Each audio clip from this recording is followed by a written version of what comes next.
Hello and welcome into Turner Gymnasium on the campus of the University of Lynchburg for our second game of today's doubleheader as the men's basketball team plays host to the Virginia Wesleyan Marlins here on Senior Day. Joe Brennan joined alongside my good friend and partner Kyle Haney. We'll get to the analysis in just a moment, but we've got to settle as we recognize our seniors here today for the Lynchburg Hornets. Three seniors that will all start in the starting lineup for Lynchburg with Jonathan Faust, Eli Thomas, Mason Makovic, and team manager Gianna Geary. With that being said, we will step aside with our crowd mic turned on so you guys can enjoy the pregame festivities. Hello and welcome to Lynchburg, Virginia at Turner Gymnasium for today's NCAA Division III men's basketball game featuring the visiting Virginia Wesleyan Marlins and your Lynchburg Hornets. Today we honor and celebrate our four seniors for their hard work, dedication, and achievements with the men's basketball program. We'll begin with senior forward from Virginia Beach, Mason Makovic.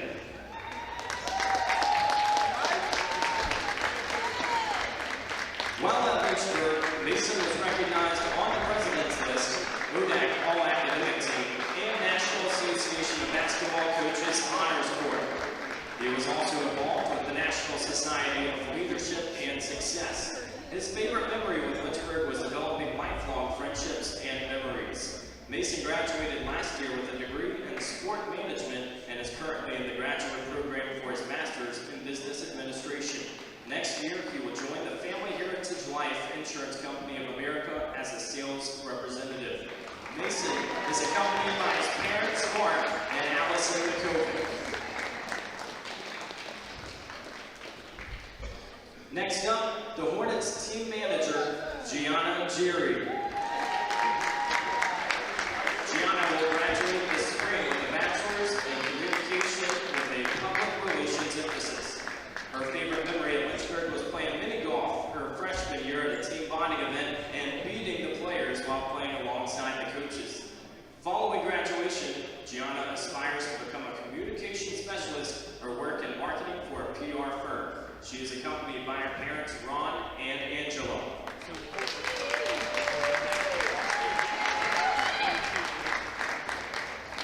Next, a senior forward from Liberty, North Carolina, Jonathan Faust. While at Lynchburg, Jonathan started in 41 of his 50 games played for the men's basketball team. Along with his athletic achievements, Faust has been an invaluable member of the Lynchburg Hornets Sports Network.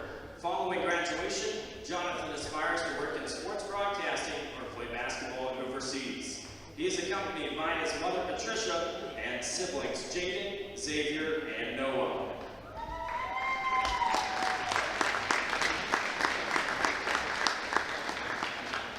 And lastly, from Durham, North Carolina, Elijah Thomas. Eli's favorite memory while at Lynchburg was his first time checking into the game against Warren Wilson at Turner Gymnasium after suffering an ACL injury last year. Along with playing basketball, Eli was an active member in the Student Athlete Advisory Committee.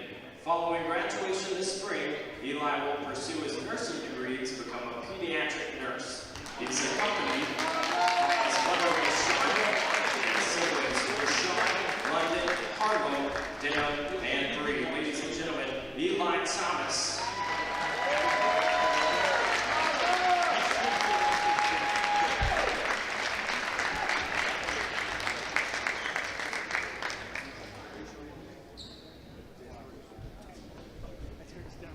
And let's get one final round of applause for your Lynchburg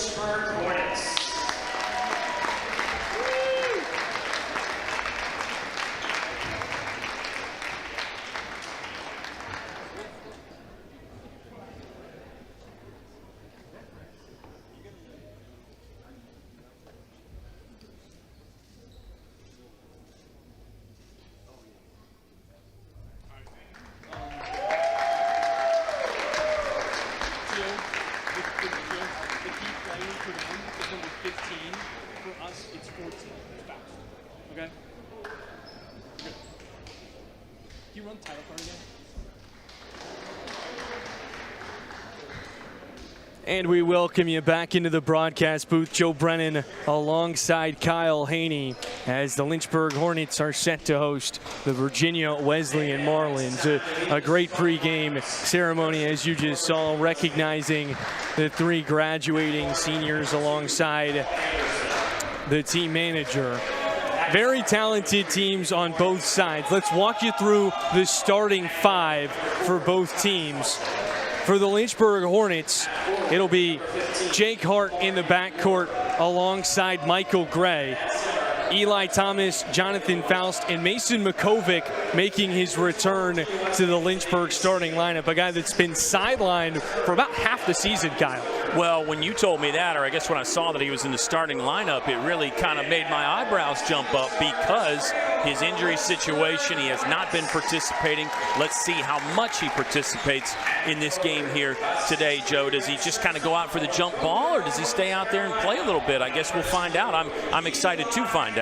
Should be interesting. No Pearson Young today for the Lynchburg Hornets, but they still have a whole lot of production, and a guy that's been especially hot as of late, a man that was recognized before this game tipped off in the pregame, Jonathan Faust, a guy that had a relative slow start to the beginning of this season, but he has averaged 10 points per game over his last 3. He has been especially dominant as of late. Someone to keep an eye on for today's game. Now we'll walk you through the starting 5 for Virginia Wesleyan.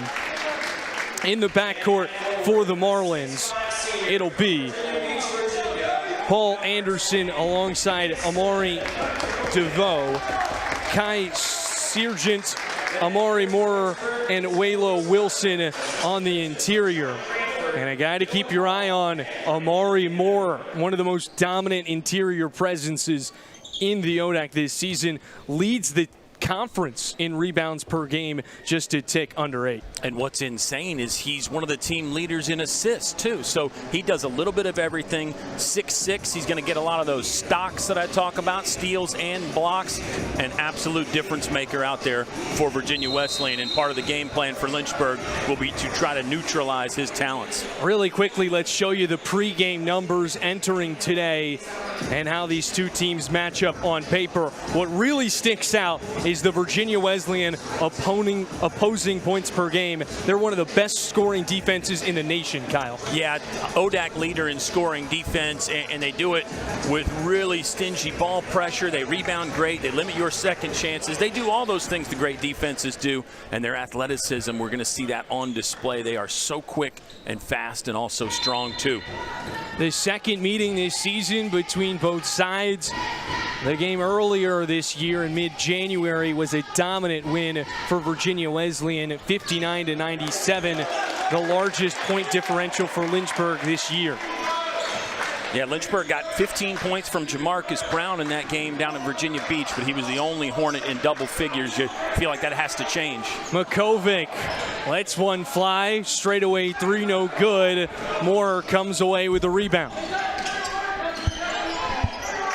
Last game we saw here in Turner Gymnasium, Lynchburg implemented a whole lot of 1-3-1 zone. It'll be interesting to see how they attack the Marlins today. Yeah, Coach Scott never afraid to go in the bag of tricks, especially late in the season, show teams something they haven't seen before.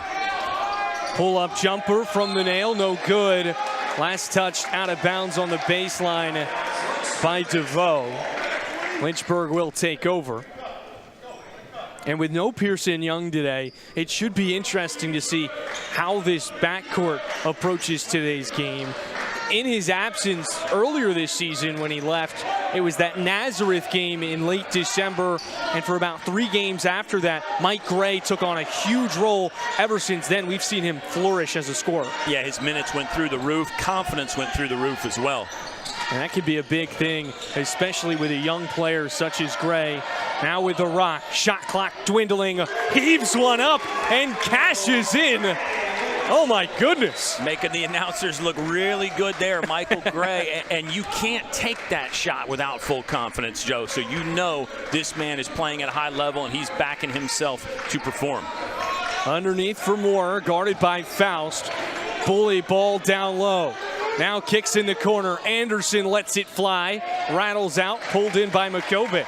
And, you know, Kyle, you were wondering to see if he was going to play past the opening tip. Looks like he might get good minutes here tonight. It does. It looks like he's moving well. Poked away by Hart. Ball still loose. Faust comes up with it, and a loose ball foul on Anderson. Yeah, good athleticism and hustle by Anderson, but Faust was in position, did well to win that one away. Yeah, Makovic, I mean, he fired that three early. Looks like he's moving okay. That's great to see here for Lynchburg and for him personally. And so far, a pretty clean game. Just almost 2 minutes into this thing. Let's see how Lynchburg continues their progression here offensively. Maybe look for Michael Gray again, or is it time to go somewhere else? Gray feeling it. No good. And last touchdown out of bounds by Jonathan Faust. The Marlins will take over. This Marlins team, one of the strongest in the conference. And this is a group that's got a real great shot at coming away with a conference championship, Kyle. The pedigree for Virginia Wesleyan is so good on the basketball side. A national championship. They've made multiple trips to the NCAA Final Four. Those are fresh in the memory. They want to get back there. Always tough in the ODAC, but Virginia Wesleyan certainly has designs on making another deep postseason run as we get a scramble and the ball spills out of play. It'll stay with the Marlins.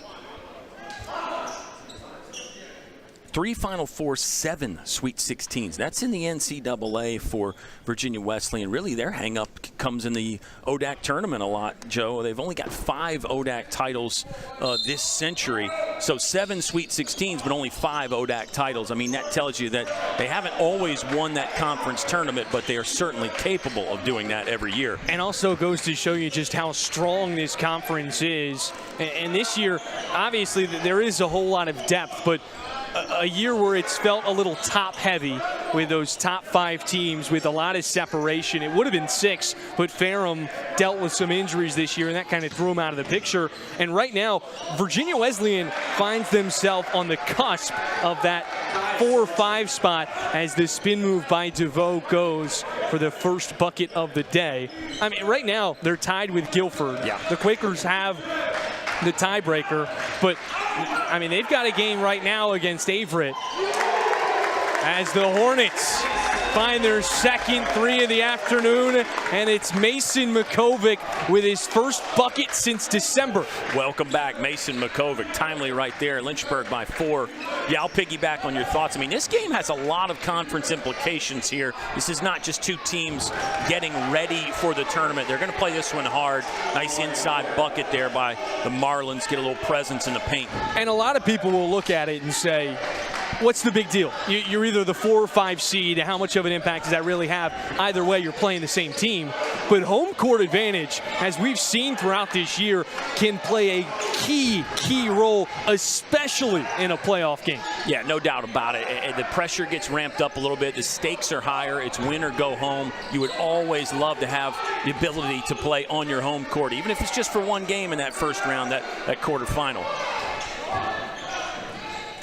Makovic making his presence felt here early after the 3 on the other end. Now with great defense on this side of the floor as DeVoe cashes in on the lay-in to tie us up at 6 apiece. You know, a Lynchburg team that has really suffered a lot of attrition this year, especially in that front court spot. You can't really stress how invaluable Makovic is for this ball game against such a quality team like the Marlins. Well, and what if he can continue through for the tournament? Good give-and-go game there as Faust gets blocked at the rim. I mean, if you got Makovic as a weapon next week, that changes things for Lynchburg. I think the Hornets really like their chances. Looks like they're going to come in that 7th seed in the Old Dominion Athletic Conference tournament. That means a tough trip to probably Randolph-Macon, but is it going to be? Well, we've actually seen some shakeup as of late, right, because Macon dropped their most recent game, which sent them from first place all the way down to third place. You've got Randolph-Macon at the 1, Roanoke at the 2, Hampton-Sydney at the 3. Any of those could shift around. We could see Hampton-Sydney have the 1 seed at the end of this afternoon. Nevertheless, you know you're playing one of those 3 teams. 3 teams that Lynchburg has all played this season. Granted, every one of those games was at home here in Turner. Now you've got to go on the road. Actually, pardon me, they played Randolph-Macon as well on the road. Right. But with that being said, out of those 3 teams, who would you feel most confident in terms of how Lynchburg would match up with? Well, look, I mean, Lynchburg had a double-digit lead on Roanoke with under 2 minutes to go, under a minute to go. So, yes, there are some scars from blowing that lead, but I think you'd have to take confidence in the matchup against the Maroons. I think Hillary Scott would tell his guys, hey, this is very winnable for us. He's going to say that against the other 2 as well. But just to answer your question, I think I'd like Lynchburg against Roanoke. Maybe you can return the favor there as DeVoe. Man, he can get to the rim, can he's a classic slasher, and then he's got moves when you meet him at the basket too. And Randolph-Macon, probably the most red-hot team in the entire country right now. They've won 18 consecutive games. Roanoke with their own little run is, oh my goodness! Eli Thomas, Houdini! He was maybe a foot off the ground when he just kind of chunks this ball up to the rim. Watch it, side drive here through the lane. How did he get it off? He looked up immediately. He knew it had a chance off his hand, Joe. They're going to call this. They're going to call this on the floor. That's a. Oh. I mean, come on. Yeah. And Coach Hillary Scott's with the officials right now saying the same thing. I mean, it's a shot attempt. Whether it comes when you're 6 inches off the ground or 6 feet in the air, it's still a shot attempt, isn't it? As Tyler Buggs is going to get in the game for his first action. Big hug over there on the sideline for Mason McCovic. I wonder if that means that maybe we won't be seeing him again. We'll just keep an eye on it. We will certainly keep an eye on that. But as we go back to talk about these matchups, Hampton-Sydney, when they came to Turner Gymnasium, they were the 7th-ranked team in the country as Michael Gray rises again. An offensive rebound from Faust. Trap down low, flips it up, no good. Buggs the follow, got it off the glass. When Hampton-Sydney came here as a top 10 team in the country, Lynchburg was severely man down. No Pearson Young, no Michael Gray, no Mason McCovic, yet they were able to keep it relatively competitive. It was an 11-point game, and a game that was even closer in the final 2 minutes, but late free throws allowed Hampton-Sydney to pull away a little bit more. I mean, that's a team that I could see this Lynchburg team going into and feeling very confident with them or with Roanoke, as you said, a team that they lost at the buzzer with. Yeah, I think that Hampton-Sydney game, if I recall, Lynchburg didn't shoot it great that game either. So we've been talking about shots to the great equalizer for both these teams. Speaking of which, Michael Gray just lacing one from the right baseline. I mean, how good was that?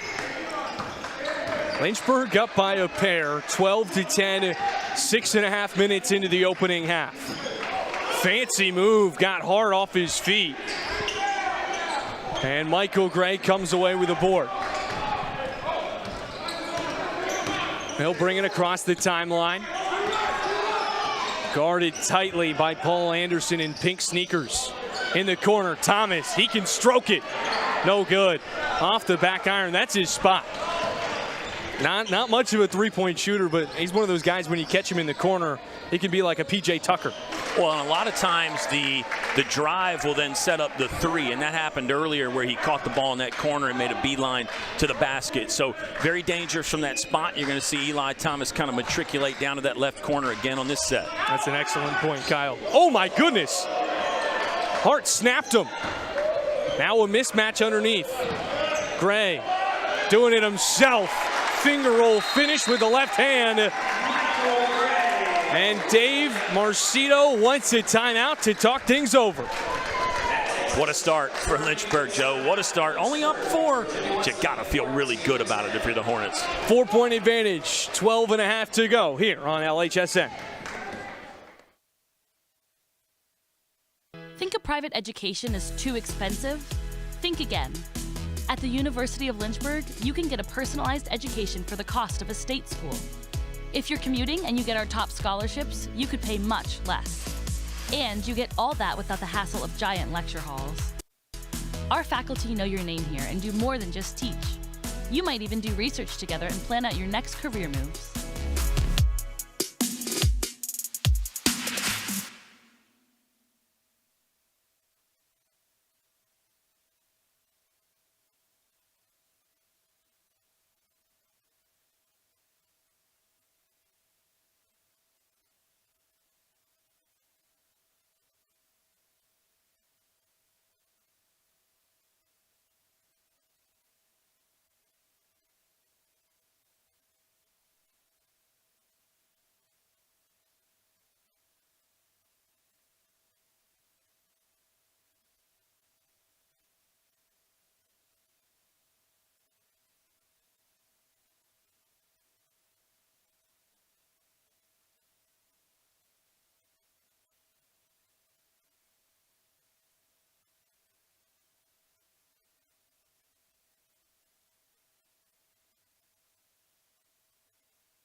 And we welcome you back into Turner Gymnasium.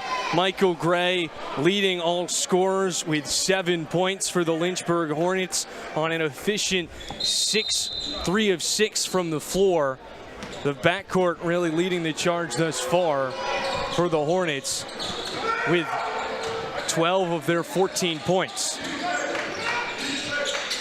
Yeah, solid start for Lynchburg. Again, defensively, they've impressed me as well, doing a better job keeping Virginia Wesleyan out of the lane. And the Marlins haven't really tried anything from long range just yet. Of course, on that note. Right on cue, Pollard sends it wide. Ricochets off the right side of the iron, out of bounds, last touched by a white jersey. Yeah, Wesleyan, sorry, Joe, shoots the 3 ball rather right at 35%. They've made more on the year at a higher percentage than Lynchburg. So we'll see that long range shooting come into play for the Marlins at some point here as this game proceeds. Without a doubt. And Lynchburg isn't necessarily the best team by any means of defending that 3-point shot as Tyler Buggs is called for an illegal screen. Talk about the emotion and the energy coming from the sideline for Virginia Wesleyan. Marcito, certainly a passionate head coach in his 25th season at the helm. Yeah, he's something of a legend in our game, at least in our area anyway. I mentioned all the Sweet 16 appearances, 3 Final Fours. I mean, this guy's seen it all. He's done it all, and really made a basketball powerhouse down there in Virginia Beach. Watch out. There's that 3-ball plus 1, maybe an old 4-point play coming. The first-year guard Pollard let it fly once again from the corner. This time cashes in with the contact. Callaway didn't give him room to land, and now a potential 4-point play to tie us up at 14. The first-year guy, that'll be 3-pointer number 34 of the season. Looks like that's second on the team, and he's shooting them at 38%. Obviously a dangerous sharpshooter, and this ties it right here. If it goes in from the line, it does. Yeah, good time out there by Coach Dave Macedo. I mean, sensing his team didn't quite have the gear that they were looking for, despite only being down 4. A lot of coaches prefer to let the guys just kind of self-organize there, Joe. Coach Macedo called that early timeout. Seems to have worked. Gray feeling it from deep, no good. Left it short. Hart, offensive rebound. Callaway at 3, off the mark. Rebound pulled in by Sargent, pardon me. Moore working on Buggs. Back up top, straightaway triple. Back iron. Buggs the board, draws the foul. It'll be awarded to Waylon Wilson. And the 6'6" senior center draws his first personal of the afternoon, team's 4th. Good sportsmanship there by Wilson to help him up. You like to see that, 2 teams getting after it, but it seems to be ethical basketball here. That's a phrase getting thrown around a lot in the NBA, ethical basketball. So good stuff right there. Let's see if Lynchburg can take an advantage. A cold spell has come over Turner Gymnasium. These 2 teams combined 2 of their last 9 field goal attempts.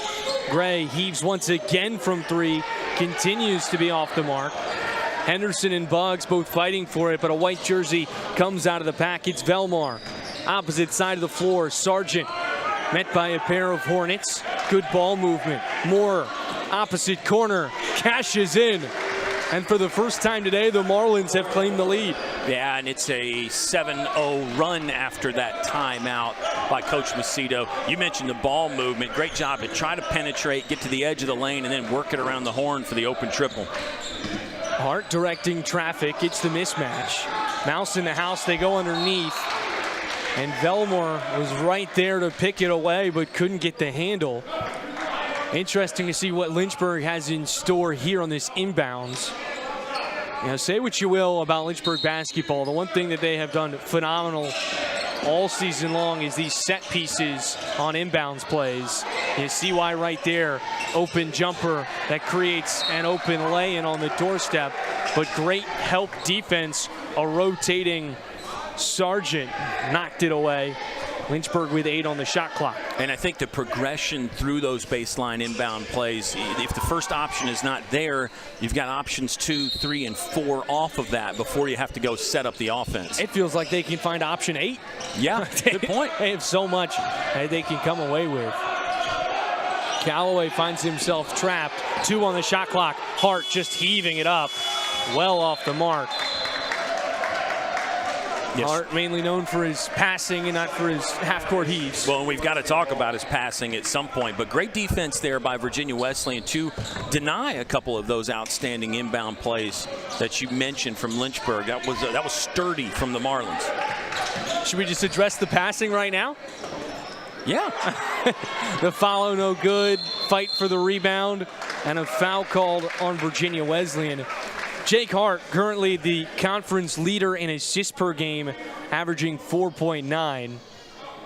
Joshua McClary right behind him at 4.6. Hart's mother actually came up to Kyle and I pregame and was trying to walk us through the numbers a little bit. Yeah, it sounded like the number 2 man there, McCleary. He would need 8 more assists than Jake Hart to be able to pass him statistically. And Roanoke was in action a little bit earlier, and it sounded like McCleary only had 5 assists. So Jake Hart should be in good shape to win a conference statistical title there. Jake Hart, I mean, that's his game. Pass first, get other guys the ball in good spots. Wow. Virginia Wesleyan, they just continue to roll here, Joe, a 9-0 run. Fantastic finish on the inside by Moore, doing what he does best. And with that, the Marlins take a 5-point lead with just a tick over 9 minutes remaining here on LHSN.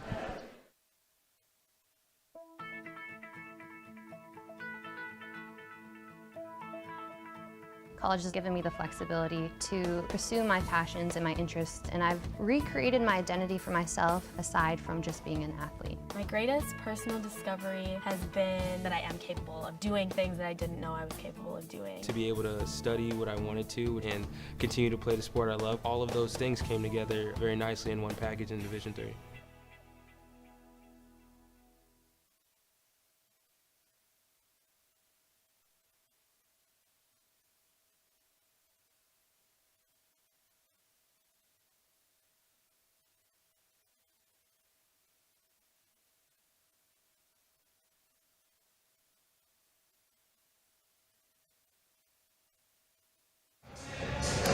Hello and happy Saturday as we welcome you back into the broadcast booth here in Turner Gymnasium. A 19-14 affair through 11 minutes of action on Wayne Prophet Court. The Marlins on a 9-0 run. They're really starting to find their rhythm, Kyle. They really are. You and I were going through our checklist of things we wanted to talk about here, and it's hard to do that when the Marlins go on a 9-0 run. It kind of stops you in your tracks. You have to pay attention. And really, that's this Virginia Wesleyan team. I mean, they got playmakers up and down the lineup and a big roster, too. I think in that Lynchburg game, they played something like 15 guys or something the first meeting between these two squads. Now Lynchburg looking for some points to try and respond. It's been all Virginia Wesleyan in the last 2.5 minutes, and Henderson right there with a great answer. An acrobatic laying off the glass for 2. Cuts the deficit back down to 3. Yeah, needed that. How about Henderson? Thought he had a little takeaway. Somebody for Lynchburg's called for a foul. It's not Henderson, though. Let's see, that's on Jake Hart, the outstanding assist man we were just talking about. So that's going to be Jake Hart's first personal. Just 3 for Lynchburg here in the half. Virginia Wesleyan, for reference, has 5. And let me go back to that first meeting between these two squads. Looks like Virginia Wesleyan actually played 19 guys in that win over Lynchburg last month or so there, Joe. So that's outstanding to have those kind of resources and manpower. This three-pointer no good. Gray fighting for the rebound, trying to throw it off the leg. Lay-in's no good from Anderson. Hart comes away with it. Faust running to the rim. Callaway couldn't find him. And Henderson once again, his second bucket in the last 60 seconds. That's really good from John Henderson. 23 games played, no starts, but he is an impact player, and you can see why. Long and comfortable finishing at the rim in different ways. He is someone that provides a whole lot of size to this Lynchburg team, but don't let that size fool you. He's extremely athletic, especially for someone that's 6'7". More talking about size, the board and the bucket. Brings the lead back out to 3. He leads all scorers with 9 points. More, almost 8 rebounds per game, 12.5 points per game. And I mentioned that he will get between the blocks and the steals almost 2 of those per game. Something certainly to keep an eye on. Well, he does have 9 points, also 2 fouls. If you're Lynchburg, you might want to just continue to attack him and see if you can draw another. Last touched out of bounds by Anderson. Host of substitutions for both sides. Eli Thomas checks in for Lynchburg. It'll be Pollard alongside Boateng for the Marlins. Gray off the inbound curl, rises, no good. Now 1 of 7 from three-point land. I think you keep shooting for now, don't you, Joe? I mean, I don't want to cut him off just yet. If he gets to 1 for 10 or something, maybe then you start to have that debate. Last touched out of bounds by Lynchburg. Mike Gray will head to the sideline. They'll keep a lot of shooting on the floor, but add some height. Van Nellison, a freshman, I'd like to call him the stretch 4. Yeah, this is the time that we have seen in the half that he usually comes in, 8 or 7 minute mark. That has been the regular substitution pattern for Coach Hillary Scott. Three-pointer off the mark. Hart gets fouled on the rebound. This one awarded to TJ East, the junior forward out of High Point, North Carolina. Yeah, East, big-bodied guy, round shoulders there. Just got to the spot a little bit late, and that's Jake Hart, full value again. He passes, he rebounds, does all those little things. First personal on East, 6th team foul on the Marlins. Lynchburg will be in the bonus moving forward for the final 7 minutes of the half.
Hello and welcome back to the Hill City. Joe Brennan and Kyle Haney here on behalf of the Lynchburg Hornets Sports Network as Lynchburg trails by 3 to the Virginia Wesleyan Marlins.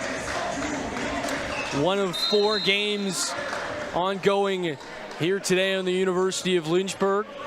Women's basketball and men's lacrosse got us started this afternoon, both picking up a win in their respective contests. Men's tennis also with their home opener today for Lynchburg. You gotta love the crossover season, Joe. Oh, it keeps us busy.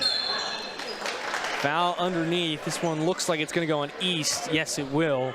That's his second, and now 1-1 for Henderson. Yeah, Henderson really inserting himself into this game. He's gotten to the rim a couple times there. Seemed like East wanted that. Oh, yeah, good stat on our screen there from the production crew. Lynchburg 1 of 10 from outside. So did Hillary Scott in the timeout huddle say, hey, let's back off of that a bit? Or is it just keep shooting, make sure they're clean looks, don't force any threes up? Well, you got to factor in, at least one of them came from half court with his second on the shot clock. But I think the overall picture would be we're fine shooting those shots if we're open and it's deeper into the clock. Let's look for something closer to the rim in the earlier stages of 30 seconds. Great call. Great call. Dish underneath. Boateng working on Faust. Really an elite defender on the low block. Inside, tangled up, lost his footing and hit the deck. A travel called on Sargent. Yeah, and it really started with that sturdy defensive pressure from Faust that you mentioned. I mean, he really just stymies guys there in the paint, and he knows all those little tricks of the trade. He knows what the offensive post player wants to do as well. He's a film junkie. I mean, he'll watch film on all these guys he's going to face, so he's got a pretty good file. Faust driving inside, dishes out for Thomas. Now he cruises in, an easy drive with the right hand. And that's what you talked about. Look inside first, and it's a double drive. It's the first dribble penetration from Faust, and then Eli Thomas with the re-attack there. Eli Thomas right on cue, clear the runway, up and in with the right hand. Hornets reclaim the advantage, and that was all set up by the 1-3-1 zone that Hillary Scott has come out of the break with. Yeah, great call. Love the adjustment. Love the fight from Lynchburg. Remember, it was that 9-0 run from the Marlins. I think the Hornets are on a 13-2 run now. Air ball on the jumper.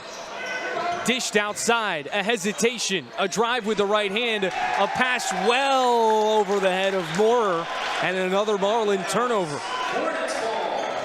Yeah, Coach Macedo's thinking about it. He'll take it. He's going to burn the timeout here again. What a run from Lynchburg. Loving the energy right here. 12-2 over the last 2 minutes from the Lynchburg Hornets.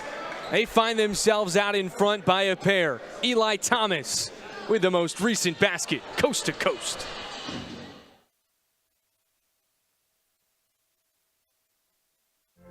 Football has taught me a lot throughout my life. It's definitely had a huge imprint on who I am as a person. Competing at a Division III level created that opportunity for me to go to college. Not only was I the first one in my family to graduate college, but I was really the first one to even go. Being the first one, I'm breaking that cycle, and now that I've graduated, I'm not sure what's the next step, but I know I have a lot of doors open. And a lot of those are open because I played football and ran track here at Otterbein.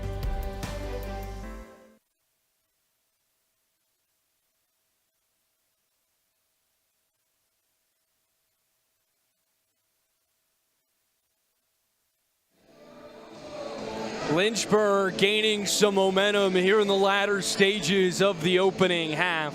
They find themselves up by a bucket with possession, 23-21, as Jake Hart will bring it across the logo.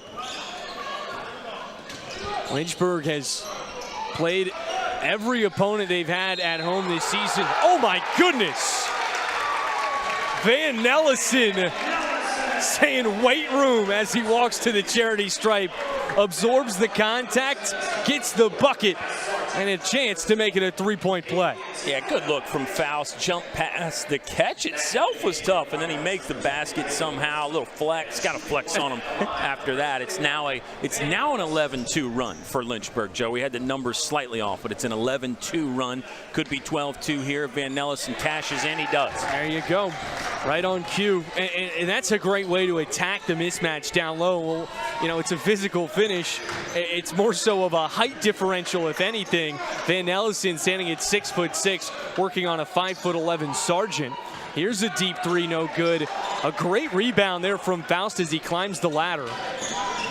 Yeah, Lynchburg's got the bounce right now. They've got the initiative. They're outplaying Virginia Wesleyan right now. How much damage can you do in this phase when you do have the Marlins on the ropes a bit? And that's something that we've talked about and we're discussing right before that Nelson basket as Hart rolls in with a right hand, no good.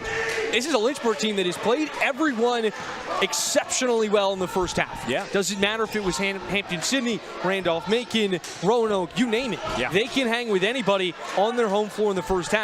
It has been the second half and really the last 10 to 12 minutes of these games where it's fallen through their fingertips. A fantastic point by you. That we're obviously going to be watching for that anyway. Look at Thomas fly through the lane, collect that one. And you don't just earn the nickname Windex by doing nothing.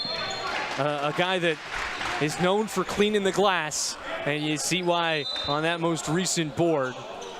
A whistle underneath. They're going to say it was on a loose ball,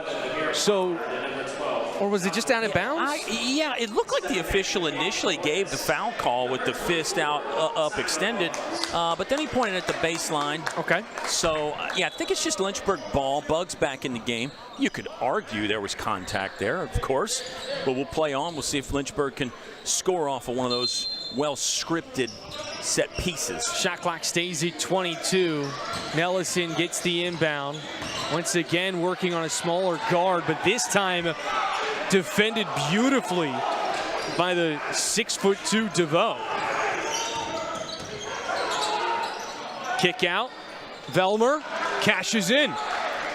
Second three-pointer of the day. Faust out in transition. Jam!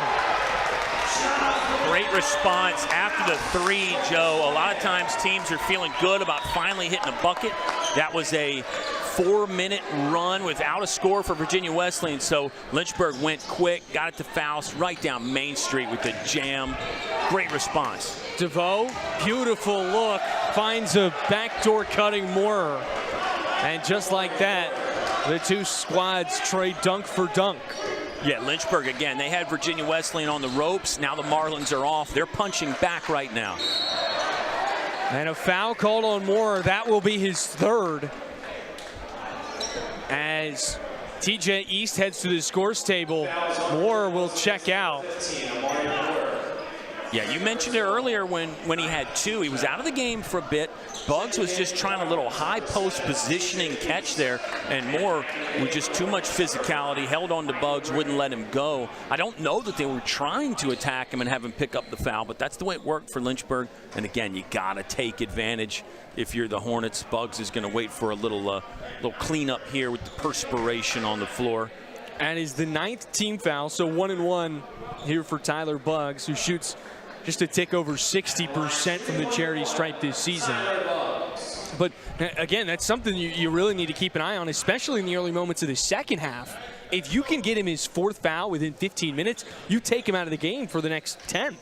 Yeah, that's the basketball IQ piece, and that's one that the coaches have got to help with as well. They've got to tell people, hey, if you've got a one-on-one against him, take him to the basket, drive it through his shoulder. Let's see if we can pick up that 4th foul or get him to pick up the 4th foul. Bugs knocks them both down, and it's also not just about getting the foul and getting him out of the game. As a defender, you cannot be as aggressive. Right. It is not even in the back of your brain. That is the forefront, where you are not going to contest shots or even apply pressure on the perimeter the same way you would. Jonathan Faust! You cannot stop him. You can only hope to contain him. Jonathan Faust flying outside. I mean, we talked a little bit about his ability to defend down low. What about the closeout right there? Closeout blocks are a thing of beauty, and Faust coming from basically under the rim to get out there with the burst of speed. Not on Faust, baby. That was great. Great heads-up play by Gray. Knocked it off the foot of DeVoe, and the fans are loving it.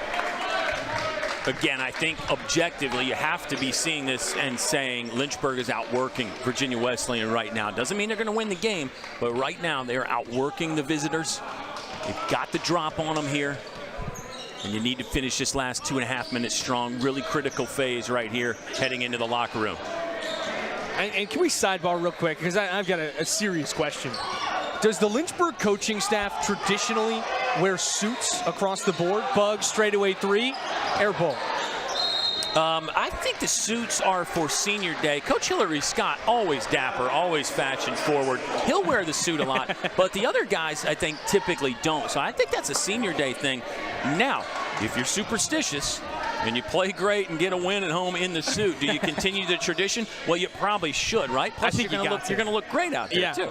They're definitely wearing their Sunday's best. Yeah. Drive inside, poked away. Thomas, he's got daylight. Gets the deuce. Fantastic defense leading to offense again. Lynchburg's got it all going right now. Really moving the feet well and communicating in that 1-3-1. Dish down low. Good defense from Bugs. Or maybe not. I thought he put his chest on him nicely there. Didn't get too handsy, and usually the refs will let you get him with the body that way, the hips and the shoulders and the chest. But it's a foul on Bugs, his second. You got to be okay with that if you're Coach Hillary Scott, right? I mean, I know Bugs has 2 now. Lynchburg 4 as a team. Defensively, they've been great about not being too physical, taking it right to the limit. Also worth mentioning, we still have not seen Makovic return since his opening 5 minutes of play. East lets it fly off the mark, too strong. Open three-point shot, no good. Henderson the board. And probably worth pointing out, I'll say it really quick here, Lynchburg without Pearson Young and Jamarcus Brown, 2 of their top 3 leading scorers. You know, so this is a Lynchburg team that is not at full strength, making the most of the chances right now. Faust, no good. Henderson's follow, can't get it. Marlins have numbers in transition. Coast to coast, no good. Nellison scoops it up, he'll hold. Great recovery there by Nellison and Thomas to hustle back and fortify the rim. Gray forcing up his shot to draw the foul. This will go against Pollard. His second, team's 10th. Double bonus, but it doesn't matter with the shot attempts. Michael Gray will head to the line for a pair and a chance to extend the lead to its largest of the afternoon. Michael Gray, a 72% free throw shooter. That's another part of his game, like all of his game, Joe. He's really put a lot of time and effort into. He's one of these Lynchburg guys, really up and down the roster. They have this, but Michael Gray, Pearson Young, those guys are gym rats. You'll see them all the time in here by themselves, shooting, get the gun set up, or just retrieve the basketball themselves. They put in that extra work, and you love it when it pays off for guys like that.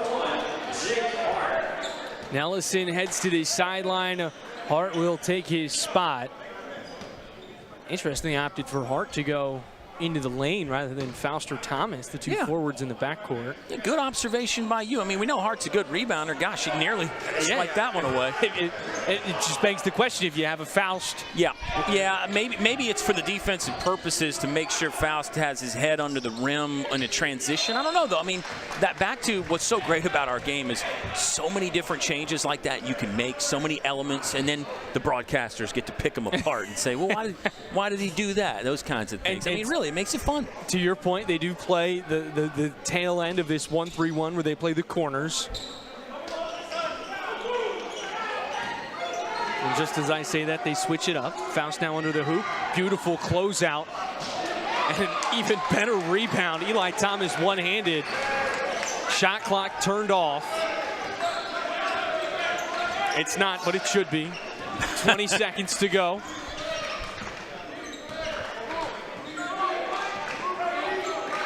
Lynchburg clearly going to hold for the final shot here. Hart looks for the green light from Coach Scott. Hart crosses over to his right, drives in, sent the other way, rejected out of bounds. Interested to see if they add some time to the clock. They will. So they'll take a look at that as Lynchburg calls timeout. Under 5 seconds to go here from Turner Gymnasium. Lynchburg out in front by 6.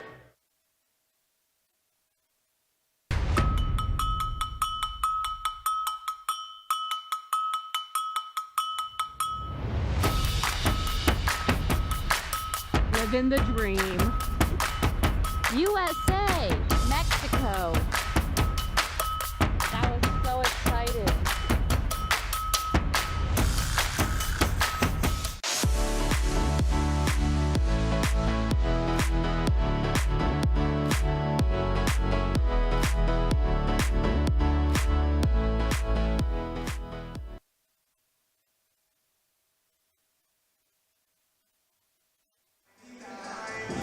.7 left to go in the opening 20 minutes. It's the Hornets out in front by half a dozen over the Virginia Wesleyan Marlins. A great day for that man right there, Jonathan Faust. An excellent start. We'll see what the Hornets have on this inbound underneath their own basket. Curl. Mike Gray, step back jumper, no good at the horn. And the Hornets head to intermission up by 6. An excellent opening 20 minutes against a team that is the best in the conference in scoring defense. Exactly right. Virginia Wesleyan 18-6 on the season, 11-4 in what we think is the toughest basketball conference in the country. Lynchburg walks to the locker room with a lead. Now the real work begins, Joe. You mentioned Lynchburg's been in this spot a lot this season. What can they do differently in the second half? Make sure they secure what would be a fantastic victory, and you have to say, give them a big burst of momentum heading to the tournament next week. With that, we will step aside. I'll be right back for halftime stats and first half analysis here on LHSN.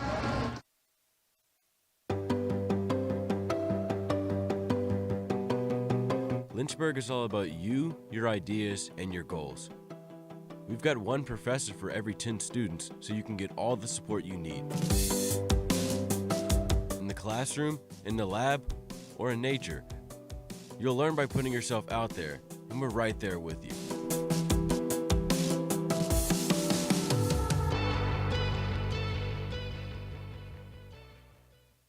Look what you're missing!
I learned a lot of valuable lessons playing college football. I never thought about the health benefits of exercise until I actually started to talk to coaches in college. It's not only just for performance, it's for life. My coaches instilled the importance of well-being, not only building up strength, mental health, getting enough sleep, eating properly is all what it is to be healthy. I decided that I want to go on a personal trainer and share my knowledge that I obtained in college about physical and mental well-being.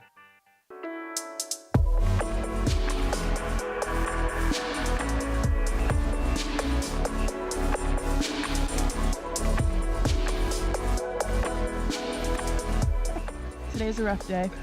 Jess and I are officially on a break. The couple canoe has broken up. It's not. How you feeling? Living the dream. Just canoeing. That's the Mexican side behind me. The U.S. is that way. So far, we're all still alive. I really want a peanut butter and jelly sandwich.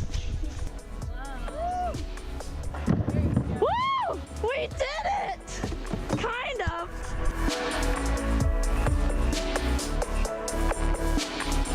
My name's Alexis Fabula. I major in criminology and I double minor in psychology and criminal forensics.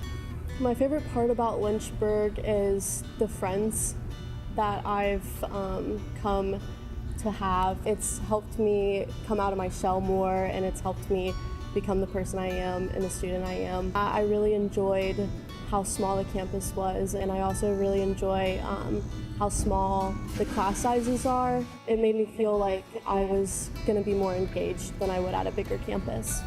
If someone was on the fence of coming to the University of Lynchburg, I would definitely love to sit down and have a conversation with them, because I'm forever grateful that I made this choice. It's definitely something that a student wouldn't regret.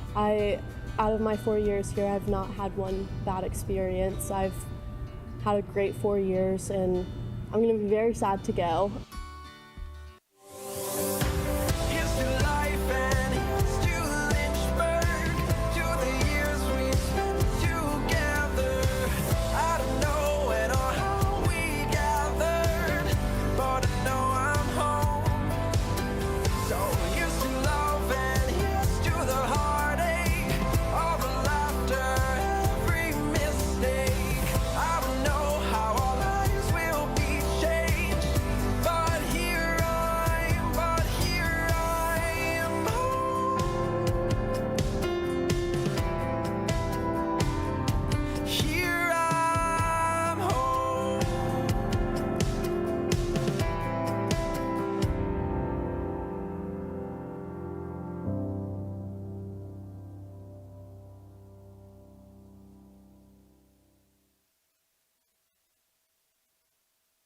Want to have some outdoor adventures while getting a degree at the same time?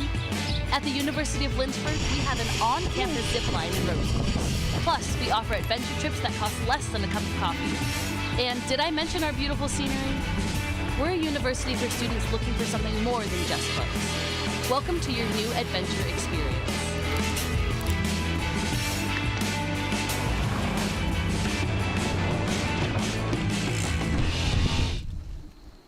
Tim Slusser from the Outdoor Leadership Program gave a presentation at a Teaching and Learning Resources conference here about getting his program more involved on the academic side of campus. I mentioned computers and mapping, and he mentioned caving, and eventually we came up with the idea of mapping caves. So the week before, we were able to learn how to use the instruments kind of like on a flat surface and just kind of get a hang of how they work. But it was really amazing how once we got in the cave, it was a completely different experience using them. It was unique. It got most of us out of our comfort zone, kind of gave us a new experience, a new taste of something new. But I think the most difficult parts were getting the lighting right. You had to read the instruments with the headlamps while keeping your eye pointed on the plot point. This allowed them to actually literally get their hands dirty, collecting data, conducting measurements, and putting all that together in the form of a map, and doing it in a place that's never been mapped before.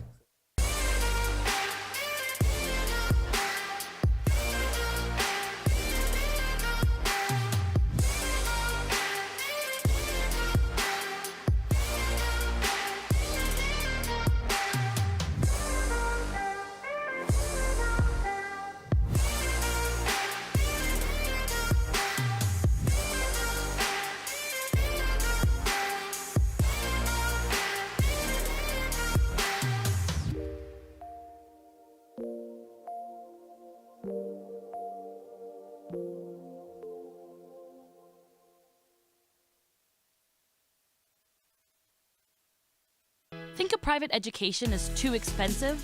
Think again. At the University of Lynchburg, you can get a personalized education for the cost of a state school. If you're commuting and you get our top scholarships, you could pay much less. And you get all that without the hassle of giant lecture halls. Our faculty know your name here and do more than just teach. You might even do research together and plan out your next career moves.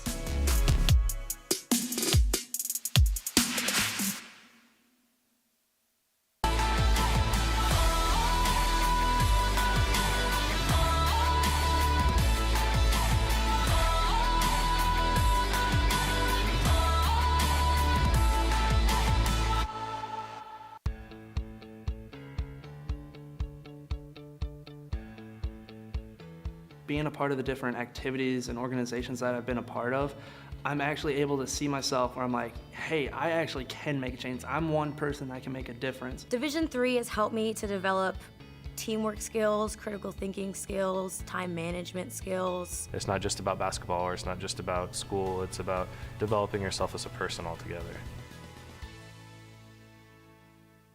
The biggest thing that I've taken from Westover is probably my interactions with faculty. I started working with Dr. Fryer. He's always available for help, and he makes sure that I get to do the experiments and not just be there while he does them.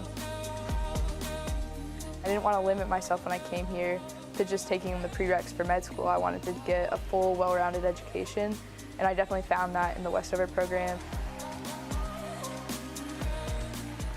It's given me the opportunity to keep playing soccer at a competitive level, but also it's given me the ability to be a student and to pursue other activities such as EMS.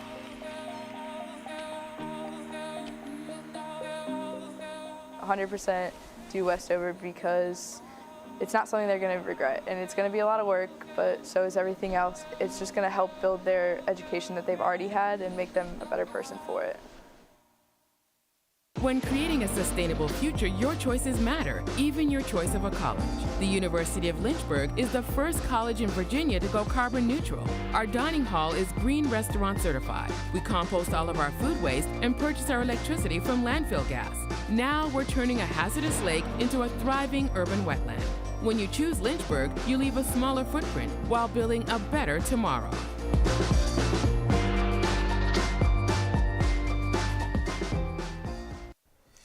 When you come to the University of Lynchburg to earn a master's degree in athletic training, you'll spend time in the classroom, but you'll also spend a lot of time in our top-notch facilities, learning from athletic trainers and working closely with our student athletes. In the Graduate Cadaver Lab, you'll learn about the human body in the best way possible, by actually studying the human body. This will provide a foundation to make you a much better athletic trainer. In the Athletic Training Laboratory, you'll get hands-on experience, practicing your skills, applying concepts from the classroom, and working with faculty on research projects. It's also where our hydrotherapy facilities are.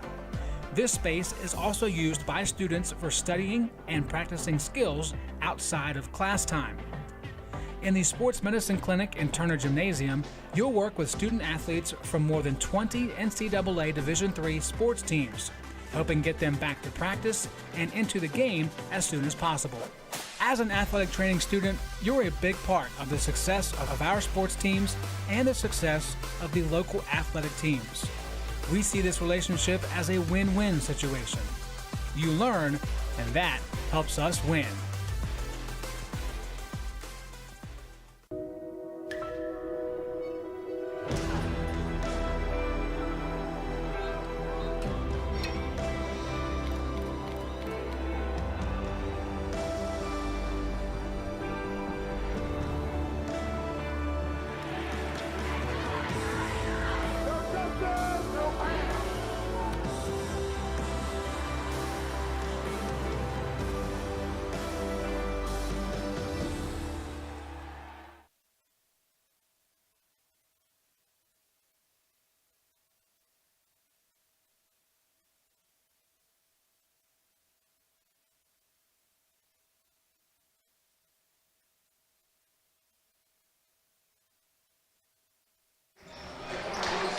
And we welcome you back into Turner Gymnasium. The Hornets over the Marlins by half a dozen through the opening 20 minutes. Kyle, you were talking about it during the break. The Hornets might be the best first half team in the ODAC. I mean, really, their first half results are outstanding this year. They got to sustain it. They have to pull through. And there's a lot of reasons why teams play better in the first half and not great in the second half, Joe. We can unpack some of those as we go on. But I think this could be the day that the Hornets can sustain it as we run down some of our first half numbers. And what's really impressed is the limiting Lynchburg turnovers. This is a team that leads the conference in turnovers per game. They've only been forced for 3 today. Yeah, really good job, ball control for Lynchburg, hanging on to it there. We know Virginia Wesleyan's defense can be stifling and really make things tough on you. So credit Lynchburg for hanging on to the ball, not turning it over. First meeting between these two teams, Lynchburg turned it over 17 times. Yeah, it's been very impressive to see what this unit has been able to do. No Pearson Young, no Jamarcus Brown, no problem without two of their three leading scorers. Michael Gray has been extremely aggressive for Lynchburg today, but they found great production from their backcourt, specifically with guys like Eli Thomas and Jonathan Faust. Eli Thomas, inside-outside game, such a burst, so athletic, and Jonathan Faust, you know, one of those guys that we love because he does all the dirty work, does all the little things you need to win, and loves to set his team up. And then Faust, you know, we love him too because he can get up there and dunk one home as well. Well, you can ignore that header, but these are the top performers thus far today. Moore leading all scorers with 11 points, but with 3 fouls, he's been limited. And honestly, very impressive that he's done so well in such little time. Really goes to show you how important he could be if he picks up another foul, or even if not, what happens the rest of the way. We'll definitely be keeping our eyes on it, obviously, and you have to think Lynchburg is too. You and I talked about how can you attack that guy, how can you make him play differently with the foul situation. Some of those players are really good at playing with 3 and 4 fouls, and we'll see if Moore is in that camp there. Definitely a guy. He's a guy to watch anyway. You know, it's funny because I make a point about, oh, we're going to keep our eyes on it. You're keeping your eyes on him anyway. I mean, he's one of the best players in our league with a reason. Without a doubt. For the Hornets, Michael Gray is their leading scorer with 7 points. He scored 7 points in the first 5 minutes. Since then, he's been held scoreless. He's 3 for 11 from the floor and 1 of 7 from deep. Not showing any sign of slowing down. Feels like he might just try and shoot himself out of this slump. I think so. I mean, and like you said, we both said, has to come in rhythm, has to be open threes. Don't force anything. Don't try to take anything too contested. And here we go, second half underway. Got to watch Lynchburg's defensive coverages. We've seen them change it up. That 1-3-1 was very fruitful for Lynchburg defensively. Eli Thomas did a great job picking up a couple of steals when they broke out with that 1-3-1. As right there, the Marlins take advantage. Their 4th three-pointer of the day. That one put down by Sargent. We didn't talk about Virginia Wesleyan last time out. Tuesday, they lost to Randolph-Macon 80-59. Didn't shoot it great in that game. Don't know if this is lingering after effects. But right now, Virginia Wesleyan maybe just not firing on all cylinders just yet. We know that can change in the blink of an eye. And that was a really fun matchup. The second time those two teams have faced off this year. The two strongest defensive teams in the conference. When they faced off earlier this year, it was one of the best defensive battles we've seen all season long. A low-scoring 59-55 affair as Anderson makes it back-to-back triples. And Hillary Scott wants to talk things over. 1 minute and 7 seconds into the second half. Yeah, and I said blink of an eye. I mean, that's what you get. You get one guy that can just line it up and lace it through, and it changes everything. I mean, the three-point game is often debated now in our game, the three-point shot, that is. But when it works, it is a big difference when you can fill it up from outside. Well, the three-pointers today have been very ugly, to say the least. In the first half, the Marlins shot 13%, 2 of 15 from downtown. Now 2 for 2 here to open things up in the second 20 minutes. Lynchburg also struggling from deep, shooting 15% on 2 of 13 shooting. But again, I mean, that goes a lot to Michael Gray shooting 1 of 7. Exactly, and I think you can't completely eliminate it from the game plan. You have to adjust your game plan constantly, though. Dribble, drive, kick out, get a look in, and then open threes that way.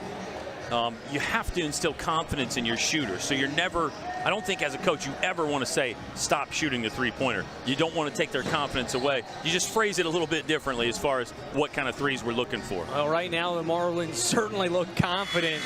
No hesitation. Down the floor on back-to-back trips, letting it fly from three-point land. We've got a tight ball game on our hands once again. This is the 5th tie of the afternoon. The Marlins last led with 6:15 to go in the first half when it was 21-19. Their largest lead has been 5 points all the way back at the midway mark in the first half, 19-14. Lynchburg's largest lead of the afternoon just evaporated after 2 quick buckets. What do they have in store for us on the offensive end? Eli Thomas follows his own shot twice.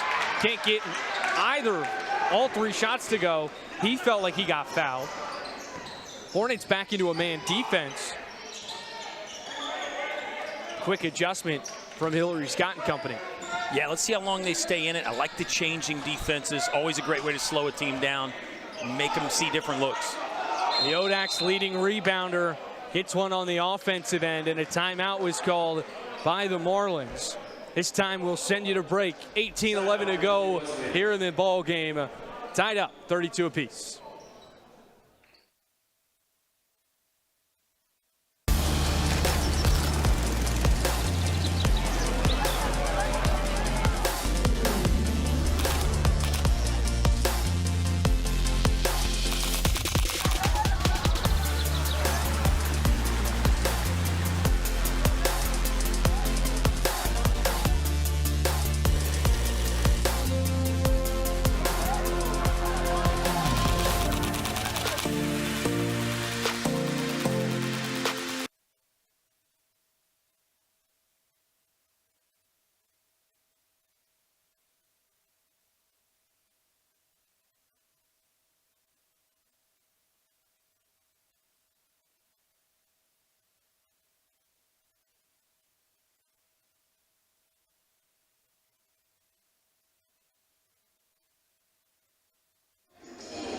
If you like defensive basketball, you're in the right spot. 32-32, 18-11 left to be played here in Turner Gymnasium. And the final day of ODAC regular season basketball as we gear up for postseason play.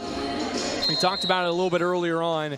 Lynchburg has already clinched the 7th seed in the ODAC tournament despite today's final result. Nevertheless, you're still looking for a win on your home floor on senior day. The Marlins playing for that 4-5 spot with Guilford. 3-pointer from the angle. Sargent buries it from deep. His second 3 here in the second half. 3 made tray balls for Virginia Wesleyan here to come out of the locker room. Sargent, Fredericksburg, Virginia guy. Good pass downstairs. Gray finishes. Great pass, great cut, great finish. The reversal by Michael Gray. His first bucket in about 12 minutes. And Lynchburg cuts the deficit to just 1. Looks like the Hornets are back in that zone, Joe. Deep 3, Sargent's feeling it. Heat check doesn't go. And Hart wants to push. Underneath for Bugs. Rises through contact. Can't get the basket. But the foul from DeVoe will send him to the charity stripe for a pair. Love that quick low post entry there. No help available, and Bugs did exactly the right thing. Take him right to the rim, go up with a physical presence. Got to cash in here. Gets the front end. Went 2 for 2 from the line on his first trip on a 1-and-1 in the latter stages of the first half. Can't stay perfect. Left it short. Ties us up at 35. And this game's been so good, Joe. We haven't even talked about Lynchburg on the road at Bridgewater Tuesday with a 1-point victory. That was kind of a crazy finish there. That was a big-time finish for Lynchburg, and it was Jamarcus Brown, who's been put at the line a whole lot in late stages of games. Not the strongest free throw shooter for Lynchburg by any means. Shoots about 54%. And sealed the game with a big-time free throw with 20 seconds left. Bridgewater attempted a 3, down by 1. It was a great defensive stand from the Hornets to really seal that victory. Oh my goodness. Jonathan Faust just missed a dunk. Moore inside, draws the foul on Hart. He doesn't agree with it, but it was clear as day. Yeah, and smart basketball there by Virginia Wesleyan to attack when Lynchburg's a little unsettled after the missed dunk. Now, Jonathan Faust is talking to the referee about something here. I think Faust is arguing he got fouled on that missed dunk on the other side, but that's a swing sequence there. That's a big sequence both ways, because you can end up being a 4-point swing there with the missed dunk, and then we'll see how many free throws go in. Faust probably has a good point as Moore gets the first of 2. He's up to 12 points on the day. A very efficient 5 of 7 from the floor, 1 of 1 from the free throw line and from beyond the arc. Another Fredericksburg, Virginia guy, Joe. They really work that area. And then, of course, the Marlins recruit well in the hometown, the Tidewater region. Yeah, they've got a Newport News, a Hampton, a Virginia Beach, another Newport News as well. I mean, they certainly recruit that area pretty well, and I don't blame those guys for wanting to stay in the area. See Kai Sargent off to a great start. 6 of those 8 points here in the second half. Michael Gray, see, those are the kind of shots we saw him pull earlier in the game. Now, second guessing maybe a little bit. Bugs the offensive rebound, goes up through contact, no good. Mike Gray, the offensive rebound, takes it himself. Over the top, no good. Thomas, the offensive rebound, denied at the top of the mountain, but earns a foul and a trip to the free throw line. Good possession there, though. Blood and guts kind of stuff for Lynchburg, because nothing looked aesthetically pleasing about the possession, Joe, but they kept digging. They kept fighting, staying after it, and finally get a foul call. The referees, again, it's another game. You and I have worked a few of these where I think they are showing they want to let the guys play a little bit. So expect some contact when you go up. Don't expect a whistle. Just know you're going to have to play through it for the most part. And when you talk about a gritty and really hustle possession from the Hornets on that last series, there's nobody else that really epitomizes that as Eli Thomas, as he cashes in. A guy that was sidelined all of last season due to injury, was forced to medical redshirt. And when he was celebrated today for Senior Day, he said his favorite memory at Lynchburg was checking in at the scores table for the first game against Warren Wilson. Just a guy that brings so much passion to this Lynchburg team. Yeah, plays with a smile on his face. He's always got that pep in his step, that bounce when he walks in the gym and walks around on campus. It rubs off on you, for sure. It's contagious. Drive on the baseline, a steal from Harton. He's fouled. Waylon Wilson rolled up on the ankles. Took his shoe right off. Yeah, he's going to have to re-strap on the sneaker there. Great effort from Jake Hart to just get to that ball in time, get the fingertips on it, sort of tip it in the direction that you're going. And Jake Hart's going to make sure he's got the tire fully inflated there, and we'll be ready to go in a second. And always interesting to see, do you just try and slip it right back on? Do you retie and tighten it up? 3 on Waylon Wilson, too, by the way. So that's 2 really key rebounders for Virginia Wesleyan, now playing with 3, Joe. And, you know, some people would say, well, he's got 3 in the second half, no big deal. But you pick up the 4th, everything changes. Yeah, and those are their 2 big men that stand at 6'6". Entry pass for Faust was long, stayed with it, kicked out for Thomas for 3, missed everything.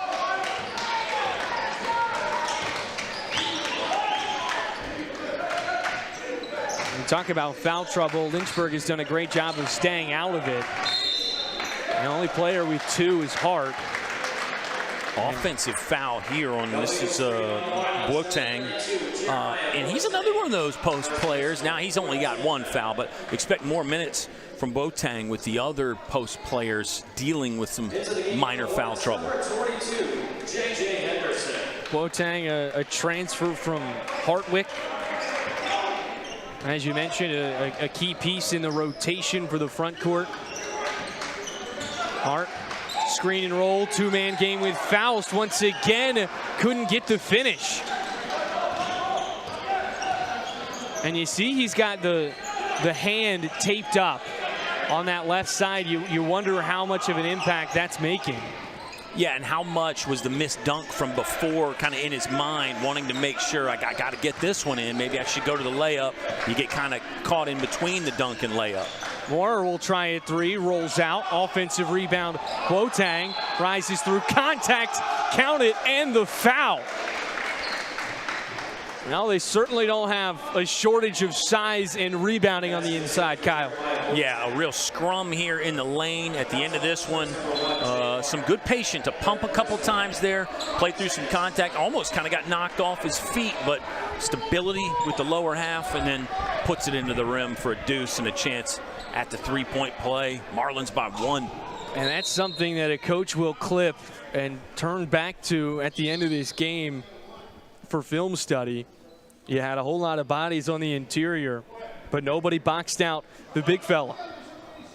Exactly right. Try to move him away from the goal, make him catch that rebound, or don't let him get the rebound first place, but if he does, make sure he's 6 feet away instead of 3 feet away. Free throw was left well short, almost missed everything. Grazed the front of the iron. Lead stays at 1. 5 lead changes, 8 ties, make it 6. Eli Thomas buries it from downtown. And it came from inside out, Joe. A little side quest through the lane by Mike Gray. Hits Eli Thomas right there in the shooting pocket, catch and release. The response, no good. Boateng stuck with it. Had a toe on the line, out of bounds. Lynchburg takes over. And how about this? For the first time today, Jamarcus Brown will check into the contest. Well, you'd love to have him the entire game, but whatever the reasons were, nice to see Jamarcus Brown here checking in with 3:53 left to play in the second half. Talk about a burst off the bench too, Joe. He should be fully fresh out there, full tank of gas for Jamarcus Brown. Jamarcus averaging over 11 points per game in his freshman campaign this season. A human highlight reel, and the state champion in high jump and long jump as Michael Gray draws the foul, and he earns a trip to the line. Good job by Michael Gray again, getting in the paint. Go ahead. And the foul's on Moore. There you go. So that is his 4th. We talked about Lynchburg trying to draw that 4th foul within the first 5 minutes. They're not able to do that, but it comes a minute and a half later. And how much of that was Michael Gray seeing the matchup, seeing that Moore was on him, and putting it up through his body, as mentioned there, as Gray rolls the first one home. Let's see if Moore comes out. 3 coming in for Virginia Wesleyan. I'd say he is, and yeah, he will head to the bench. And it's all 3 big fellas. Yeah, true. Smaller lineup here for the Marlins. They do bring in some size with Waylo Wilson, who also has 3 fouls, so that is something to be cognizant of, as the only man over 6'3" in the lineup currently for the Marlins. And once again, they put Hart on the lane. Yeah, they've done that a lot, and I guess I never noticed it until you pointed it out. Now I'm wondering, in previous games, has he been down there in those situations? I think it's new. I feel like it's in tandem with this 1-3-1 zone. Yeah. Well, and he's on the perimeter, so I guess he doesn't have as far to run, whereas the other guys, again, they have to go get in the lane or under the basket. Yeah, it's when you're in man defense, you're just manning up with a guy right next to you as the deep 3 connects DeVoe from way downtown. Yeah, team's leading scorer, 13.2 points per game. He was the only Marlin in double figures on Tuesday. He's proven. Henderson mismatched down low. We talked about the lack of size. Lynchburg has 3 forwards. No big man, no problem. Great defense from Sargent. Now he wants to run and gun, corkscrewing his way inside, can't finish. Eli Thomas was fouled. Virginia Wesleyan wants to travel. Henderson is just trying to pick him up. He's calling. I think he wants the athletic trainer. Help. Yeah. I think Eli Thomas came down awkwardly, something left leg. Now the athletic trainers will come out there. He obviously felt something initially. And Henderson was just trying to be a good teammate and picking him up. Yeah, exactly. I think Eli Thomas said, no, I'm injured. So it's a 42-41, 1-point Lynchburg lead here in a ball game that has had some twists and turns in a lot of different respects, Joe. I mean, just the personnel alone. We saw Mason Makovic. We didn't think we'd see him again all season. He played a few minutes here on senior day. And then now we get Jamarcus Brown. We will step aside momentarily with Thomas on the deck. Hornets by 1, just over 12.5 to go.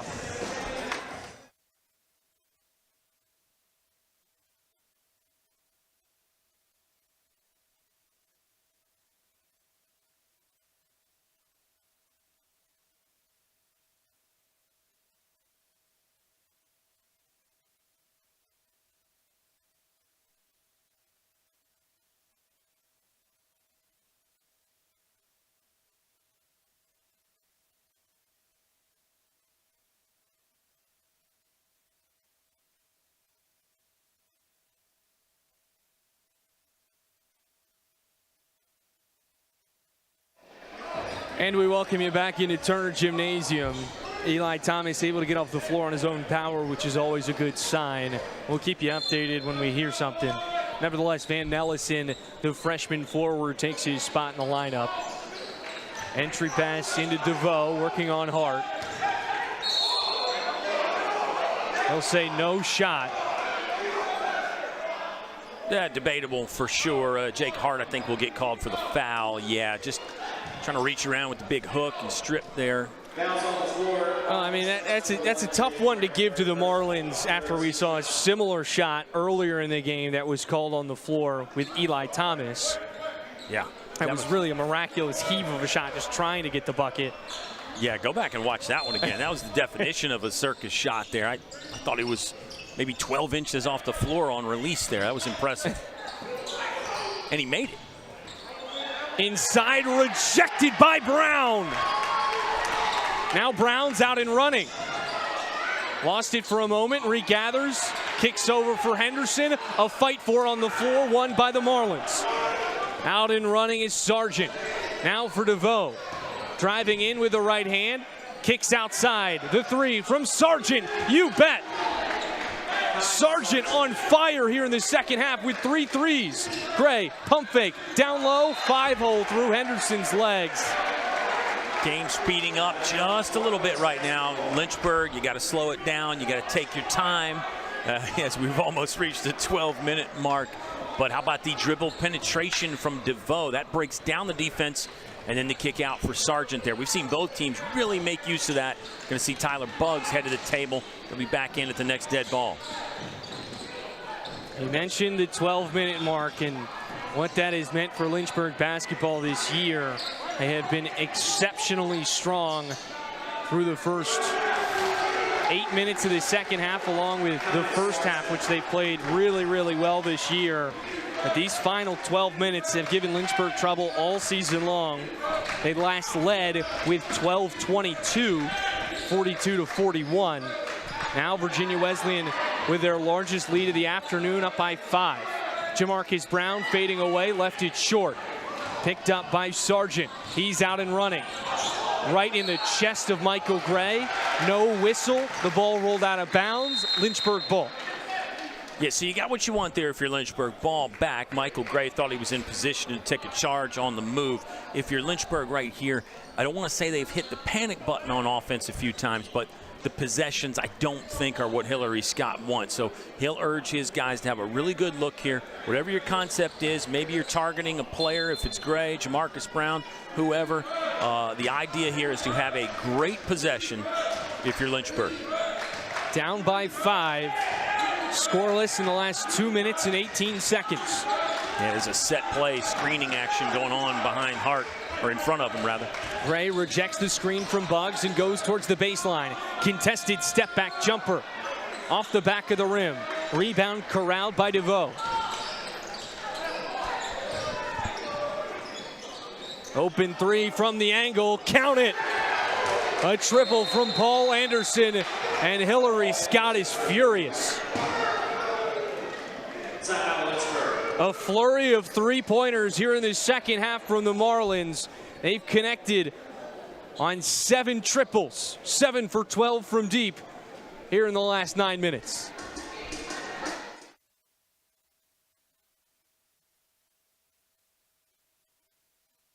When creating a sustainable future, your choices matter, even your choice of a college. The University of Lynchburg is the first college in Virginia to go carbon neutral. Our dining hall is green restaurant certified. We compost all of our food waste and purchase our electricity from landfill gas. Now we're turning a hazardous lake into a thriving urban wetland. When you choose Lynchburg, you leave a smaller footprint while building a better tomorrow.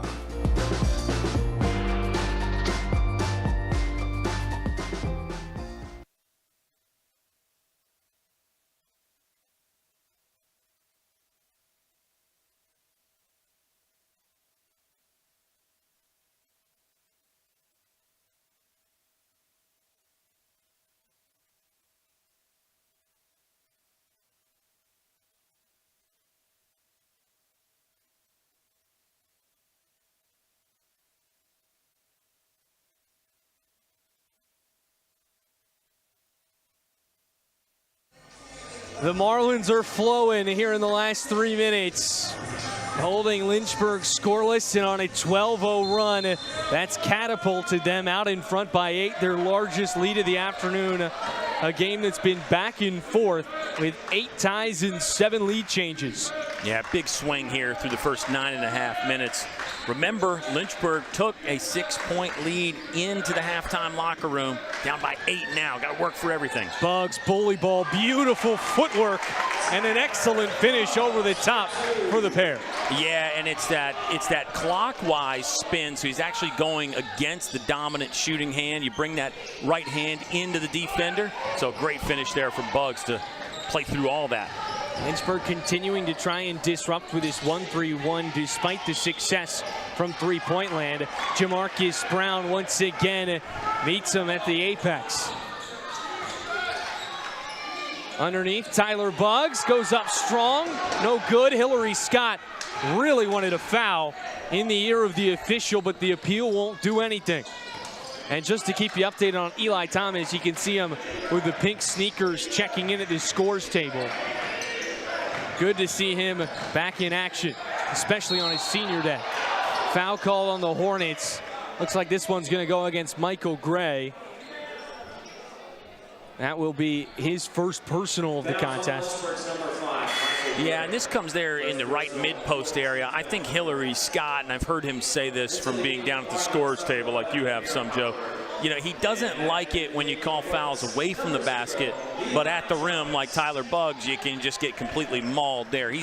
Coach Scott's one of those the shot should be sacred kind of guys, and you should be able to have freedom to shoot. And then let guys bang on each other, you know, the rest of the court, because that's fun to see. I mean, we like flow. Nobody wants to see a bunch of fouls called, but you got to adjust to the officiating too. Lynchburg has really dominated the foul column this game. A lot of foul trouble for the Marlins, none for Lynchburg really. Sargent. Oh my goodness. The man on fire finally cools down. He has been excellent from 3, especially here in the second half. Van Ellison from the corner left it short and rolls out of bounds. Yeah, 3 from Sargent, Joe. Did it actually stop on the rim there? It might have. Faust re-enters the contest in place of Bugs. Another 4-forward set for Lynchburg on a day when they don't have their primary playmaker in Pearson Young. Good call on the player identification. So Virginia Wesleyan is going to do that too. They know Lynchburg's really going to have to scramble to run them off the three-point line with this quintet that's out there. Yeah, and we've talked about Lynchburg controlling the foul column. It's really been by attacking the interior more so than anything else, while Virginia Wesleyan has played a very three-point oriented ball game, and you see why. Kai Sargent once again from downtown, his 5th triple of the afternoon, an efficient 5 for 10 from deep. And that's just what we were talking about. Go to the paint. He's waiting in the corner. You got to give him a little bit more attention, I think, if you're Lynchburg. I know that's easy to say from up here, but just have to be aware of where he is and keep a tighter cover. Faust, straightaway 3, back iron. He's been trying that shot more and more as of late. And his first three-pointer of the season in the last home game. And in an attempt to look for more shooting, Hillary Scott turns to Tyler Bugs and Cole Calloway. They'll check in at the scores table. It's DeVoe guarded by Van Ellison. Nice crossover to get to the baseline. Sargent left open, kick to the corner. Anderson, too strong. Faust a good strong rebound. Brown galloping to the basket.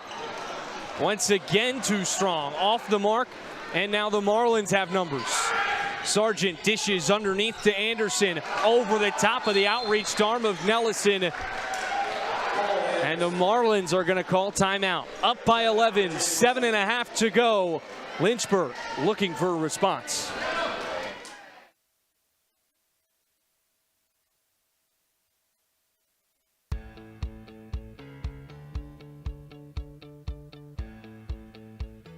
Being a part of the different activities and organizations that I've been a part of, I'm actually able to see myself where I'm like, hey, I actually can make a change. I'm one person that can make a difference. Division III has helped me to develop teamwork skills, critical thinking skills, time management skills. It's not just about basketball, or it's not just about school, it's about developing yourself as a person altogether.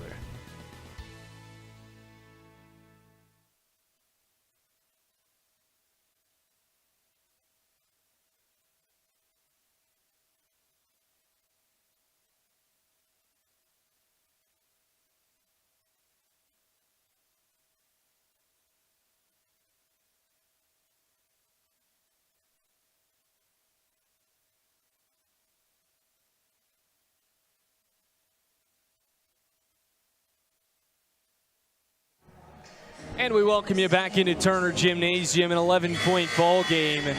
Lynchburg went to the intermission up by half a dozen. Since then, it's been all Marlins and all coming from the three-point line. Yeah, some inside-out attack that we have talked about is really the best way to break the defense down and get yourself an open three. Marlins are working that game plan to perfection right now. Lynchburg's shot selection, I think in you and I's opinion, Joe, has been a little bit lacking here. So again, out of the timeout, take care of the ball, get yourself a really great look. It doesn't have to be close proximity, but make sure you get an open jumper out of this, unless, of course, shot clock gets way down. In the second half, Lynchburg has shot an abysmal 3 of 19 from the floor. The Marlins holding them to 16%, and it'll continue to drop after that rejection off the glass. Yeah, it's a 19. What is it? What's the difference right now? I'm not great at math. Virginia Wesleyan's up by 11. They trailed by 6 at the half. 17. 7. Yeah, it's a 19-11 quarter, I think, or something like that. No, 20-something. Ball's free on the deck. Jump ball. Possession arrow with the Marlins. Or no, pardon me. Jump ball, Hornets basketball. Lynchburg will take over. Yeah, sorry, but it's 29-11. I flunked math. I need to go sit in on a class on Monday. But yeah, a 29-11 half right now for Virginia Wesleyan. So yeah, 17 points, the differential. Good call by you. 29-11 is 18. Yeah, so something's not adding up. Good point. Callaway drives baseline with the right hand, has it knocked away, sticks with it, goes right back up. This one sent the other way by Wilson, and the rebound pulled away by Sargent, who has had such a strong second half. Up with a game-high 17 points. 5 rebounds as well to go along with it. Yeah, not just shooting the basketball. He's doing a little bit of everything now. It's 29-12, and don't forbid me from talking about it anymore from this point forward, because I'll screw it up even more. Sargent either left that one well short, or Faust got a fingertip on it. Now he's calling for it, sealing Sargent and trying to get it down low. And he's under 6 to play, too, so Lynchburg down 11. Really got to start getting busy here. Reversal, Callaway from the angle, on the money. That's why you bring him in. Yeah, right on time. You and I mentioned you hadn't seen Cole Callaway much in this game. He's a dangerous outside threat. A little skip pass over the top of the defense from Jake Hart. Very nice. Such a pretty shot when it comes off of his hand. Really known as a spot-up shooter for Lynchburg. Has started a handful of games this year as well. Nice crossover from DeVoe, driving inside, looking for help. Ball still batted around and free. Eli Thomas comes away with it. Dishes over Faust, who's contested. I don't know if that was a foul, but it'll be called in on DeVoe. The official certainly had a better viewpoint of it than I did, but it looked like he got a whole lot of ball in that mix. Yeah, team scramble right there defensively for Lynchburg. Faust tips it to Bugs. It gets thrown up ahead again to Faust. Thomas gets it. Really good job working the team defense and then attacking the Marlins defense, which was on its heels after the turnover. Critical from here on out to score without the clock moving for Lynchburg. Unfortunately, Faust bricks the first. And that is not their strong suit. All season long, Lynchburg has ranked dead last in free throw shooting percentage. They're up to 61%, which, believe it or not, is a big-time improvement from where they stood at midseason. the middle of the year, they're around 54% as a group. Or even, their best shooters with guys like Pearson Young were shooting under 60%. Yeah, and of course, as the season goes on, it becomes harder and harder to move that number. So you're right, a very good improvement to get it up around that 60% mark. Faust, 1 of 2. Amari Moorer back in for Virginia Wesleyan. He's playing with 4 fouls. We're kind of working against Faust right now. And with guys like Faust, you are content, to say the least, when he splits a pair. Bugs got away with some contact. Wilson couldn't put it through. A chance for Lynchburg to really see some momentum here, Kyle. Yeah, looking for traction here. Have another great possession. Open jump shot or something at the rim. They're not easy against one of the strongest defensive teams in the country. Bugs, top of the key, hard screen, set him up, straightaway 3. Too strong. Thomas stays with it and tips it back to Faust. He goes up with the left hand. No good. Callaway. Third tries the charm. Lynchburg cuts into the deficit, trailing by 5 with 4 minutes to go. Gotta love it. Another team possession, too. All 5 guys had a hand in the basket. Faust struggles at the rim continue. That's 3 misses within 3 feet of the basket tonight. Pull-up jumper on the way and on the mark. Beautiful release from Velmer. And just like that, the lead back up to 7. 3:45 to go here in Turner Gymnasium. Marlins out in front.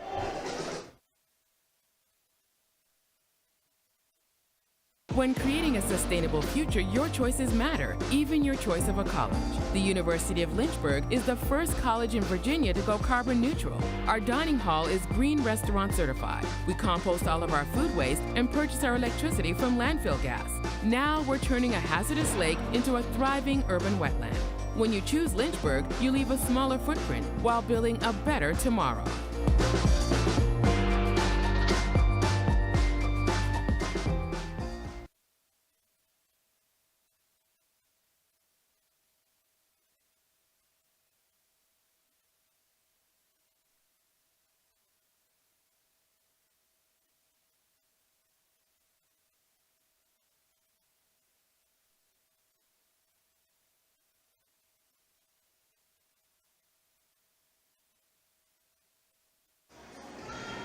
Everybody's having a good time here at Turner Gymnasium, including Mr. Dell for the Hornets, having a little boogie. Gotta love it. Always a vibe inside Turner. Music sounds great. The fans have fun. Get to see some pretty good basketball in this gym too, Joe. Off the floor, everybody's having a good time. On the floor, a whole lot of intensity. With 3:45 left to be played, the Hornets trailing by 7. Really miraculous that they're still in this contest with the second half that the Marlins have had. Shooting 45% from the floor, 50% from deep, while they've shot 16. Lynchburg, 21% from the field in the second half and 2 of 6 from 3. I mean, and you're still very much so in this game, Kyle. Both teams can say they have a realistic shot to win this thing. If you're Lynchburg, got to be a little bit sharper here to erase the 7-point deficit. Design play for Callaway. Pump fakes, doesn't like what he sees and retreats.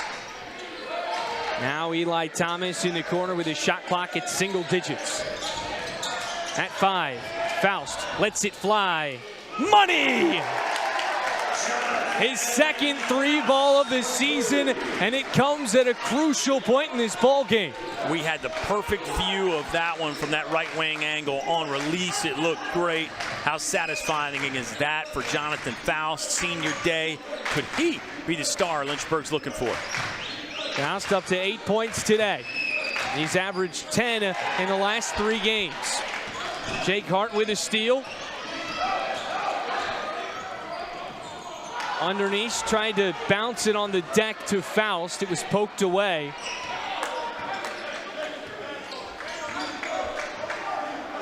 Moore back in the contest with 4 fouls. Opposite side corner, they'll kick it up top and run the 2-man game. Dish for Velmer, inside out. DeVoe, the leading scorer, shows why.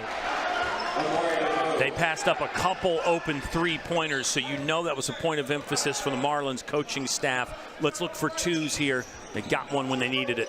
Trailing by 6, you need to string a couple of possessions together, and Jonathan Faust reaches double figures on the day with that bucket right there. 4-point ball game, 2 minutes to go. Kyle, what do you need to see out of Lynchburg in these last 120 seconds to come away with a big-time win? Yeah, got to start with some pressure defense, on the ball pressure, bother the Marlins there, and then now you have seen that Virginia Wesleyan might not want to shoot the three-pointer. Based on that last possession, they passed up a couple open looks from distance, whereas earlier in the half, we know they were shooting those and making those. So I think the idea has to be expect them to drive. It's not that you don't close out on those open threes, Joe, but close out, sink into that stance a little bit, be ready for the drive, try to stymie them, make them pick it up on one dribble, and then scramble around that way. Offensively for Lynchburg, look, you got options out there scoring-wise, don't you? I mean, we've seen multiple guys from Lynchburg get it done shooting the basketball and scoring it from close range. So I think you feel good there. Just got to get the stop first. Got to get a stop or a turnover if you're Lynchburg. 3 players for Lynchburg in double figures. The same goes for Virginia Wesleyan. Sargent leads all scorers with 17. For Lynchburg, Eli Thomas and Michael Gray both with 11, Faust with 10. And what should be most interesting to see coming out of this timeout is what defensive alignment Hillary Scott chooses to go with. Yeah, we've seen both 1-3-1 and man, but more so man here in the second half after the barrage of threes. Exactly. I was wondering if maybe we might see a little full court action, but no, it looks like Lynchburg's going to send 5 to the backcourt, set something up, but you're right. Great call there. You've got some options defensively you can go to. You know, the fun one is you start in one defense, and then on a certain number of passes, you switch to the other. Maybe you start in man and then go to the zone or vice versa. Looks like man for Lynchburg. It's DeVoe guarded by Hart. Finds Moore. Underneath for Wilson. Back up top. DeVoe with his shot clock at 10. Had it poked away. A scramble for it on the deck. Chased down by Gray. Dumps it off. Faust rises but sent the other way. Blocked by Wilson. Hillary Scott wanted a foul call that he did not get. Intensity right there on both sides. Lynchburg really working hard on defense. They get a little modified fast break. Wesleyan hustling back to send one away. Shot clock at 10. DeVoe weaving his way through traffic. Back up top, 2 on the shot clock. Gotta go! No good. Tipped out of bounds. Last touch by the Marlins. 57 seconds remaining. As we take another look at that last possession. Certainly some contact, but that has been consistent all night long. Not many whistles on shot attempts within the restricted area. Exactly right. Play through the contact. Be ready for it here on any shot attempt. If you get a whistle, that's a bonus, but do not assume anything. You don't need a 3, but you need a bucket. Michael Gray draws the foul. And that will be 1-1. Yeah, so that's going to be, really, I think, a result you're happy with if you're Lynchburg. Now, you have to make the free throws, of course. What about the Hornets defensively, though? Forcing a turnover and then an empty possession for Wesleyan on that last one. So Lynchburg's getting what they want as Michael Gray took a little sojourn over there to half court. Now he's going to step around DeVoe and get to the charity stripe. Gray with the 3rd highest free throw percentage on the team this season. Shoots 72% from the line. Got the first one, and it's a big one. That makes it a 1-possession game. And you will get the ball again with a 14-second difference between shot and game clock. Yeah, now you can defend slightly differently if you're Lynchburg. For the Marlins offense, it does feel like they took their foot off the accelerator a little bit. Let's see how they play this next possession. Gray cashes in on the second attempt, knocks them both in, makes it a 1-possession game. A 2-point differential on the scoreboard, and the crowd starting to come alive here in Turner Gymnasium. You can Feel that electricity. A lot of fans on their feet. Virginia Wesleyan in no hurry, still 12 on the timer. DeVoe at the logo, guarded by Hart. Dishes over Sargent. Tangled up, Lynchburg able to fend off the Marlins. Hart kept it in bounds and calls timeout. What a sequence. Gotta love it. You had a little friendly fire there on the perimeter. Lynchburg able to scramble to get back and somewhat contest the 15-footer from Virginia Wesleyan. Wow, Hornets are going to have a shot to tie or win this thing. What a defensive stand, especially after you have two players collide with one another and still have life. I mean, that was the best shot attempt you're going to get. Nobody within 5 feet of you, right from the free throw line. Nevertheless, 12-7, trailing by 2. Who do you go to here, Kyle? Where do you turn without your primary shot creator? Yeah, I think obviously Michael Gray is going to be a part of this. I mean, you can go with the classic drive and then give him some options to pass to in either corner. You know, the play I really love is to get Michael Gray started from the left wing three-point line. Then he can turn the corner on the defense with the dominant right-hand dribble. You can really break a defense down that way. Could start it from the top, obviously, and that's probably the more traditional. But if you're Lynchburg, let's see the lineup. You know they're going to have some shooters out there capable.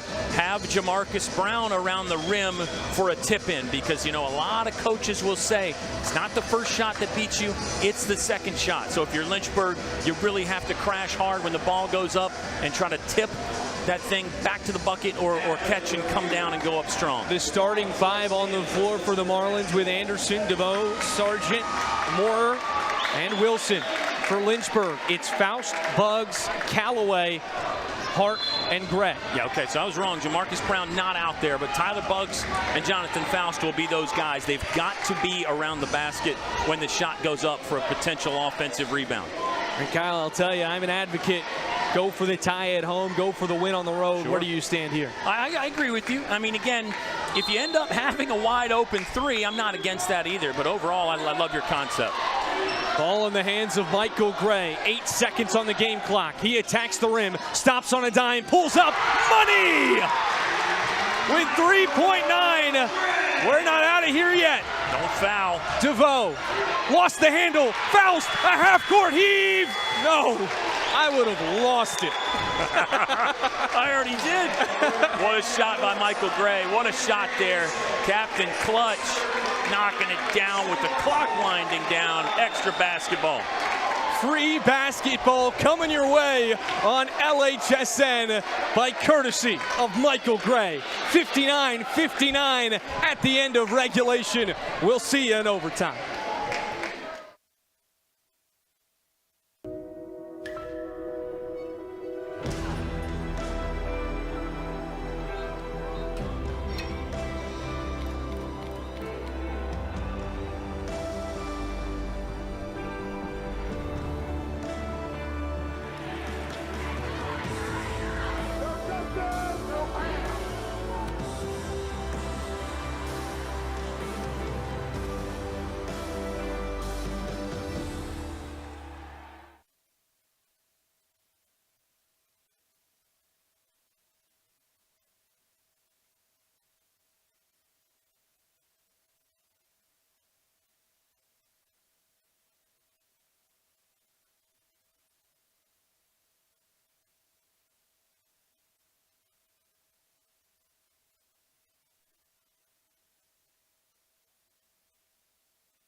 What a afternoon it has been here in the Hill City.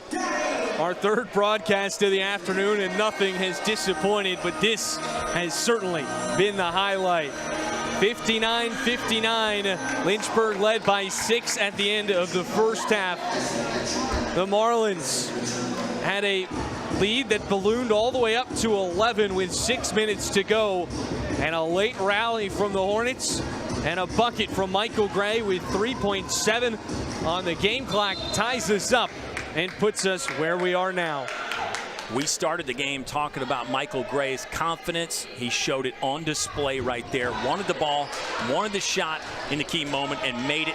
Real quick, Joe, Lynchburg 2-0 in overtime games this year. Virginia Wesleyan 0-1. So not a huge sample size for either team, but thought I'd mention it. And you mentioned his confidence. He was 4 for 15 from the floor up until that final shot. I mean, that really goes to show you that he's not thinking about the percentage. He's thinking about the moment. Exactly.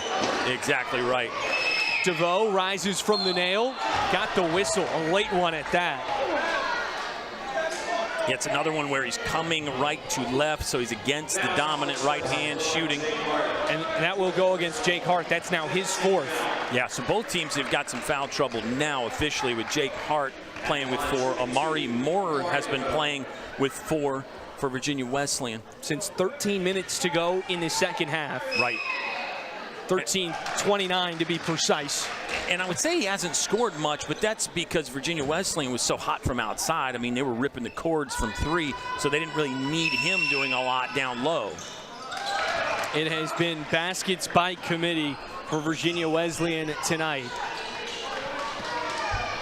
Everyone that has played more than 6 minutes has found the bottom of the net. The only players not reached the bottom of the net was TJ East. Michael Gray now with the ball in his hands. 15 on the shot clock, drives baseline with the right hand, goes up with the left, rejected by the backboard.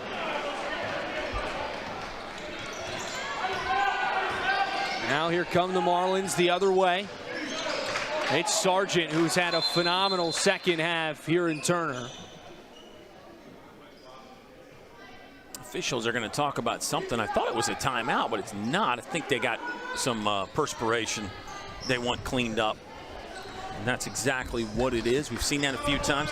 Hey, can we shout out our LHSN crew, Joe? This is a fun one for them. Of course. We've had a lot of hands on deck today. We've got a pair of our field hockey studs running the cameras. We've got a whole lot of talent at the scores table as well. Yeah. Good old Micah Adams running the point as our director. And this has been a fun one for everybody involved. 2-point ball game, 4:01 left to be played. Jake Hart just got away with a foul right there. They wanted the backcourt violation, but they're not going to give him that after he got away with a whistle. That would have sent him home for the day. Moore working on Faust. He lost his footing. That's a travel. Yes, it is. Power from Faust right there. Power, and then the anticipation, again, of knowing what Moore wants to try to do in that situation. Love that from Jonathan Faust. Just his defense is so important for Lynchburg, and we've seen it several times. You could cut up a nice little highlight reel of Jonathan Faust's defense in this game. Remember the closeout block on the 3 in the first half? He's been special. Moore poked it loose. Bugs trailing him. And a foul that sends him to the line. A big swing for the Marlins. Yeah, tough spot there for Bugs. If you're gonna put your hands on him, you really got to try to make sure he doesn't make the lay-in. Now it's a 3-point possibility. This is an early burst from Virginia Wesleyan, and remember, it's a 5-minute overtime. You don't have a lot of time to give up a run to the other team. Those kind of swipes that we just saw from Bugs, high risk, high reward. If you can get a piece of the ball, you most likely knock it off his leg. Nevertheless, now a 5-point advantage for the Marlins. Lynchburg was in a similar spot in regulation at this exact timestamp. Gray takes the screen, stops, pulls through, no good. Too strong off the glass. Moore brings it in. Now the Marlins can settle, but at the same time, Kyle, we talked about at the end of regulation where it felt like they just took their foot off the gas. Yeah, I want Virginia Wesleyan to avoid that from their standpoint. Keep some aggression, take good shots, but don't go completely into the deep freeze, the stall ball. Here we go. Moore no good. Faust a physical rebound and draws a foul. That will send him to the line for 1-1. And look, Coach Macedo, he's forgotten more basketball than we'll ever know for Virginia Wesleyan, but you could sense that at the end of regulation that Virginia Wesleyan, they lost the attack there. Back to the free throws being critical. We saw this in regulation. If you're Lynchburg, got to knock them down, got to make the most here. Now the Hornets trade some shooting for some athleticism and size with Henderson. Yeah, Henderson some good minutes in the first half. We liked what he did scoring around the basket. And he is a long defender as well, so that'll be key for Lynchburg. Faust got the first one. That's the important one.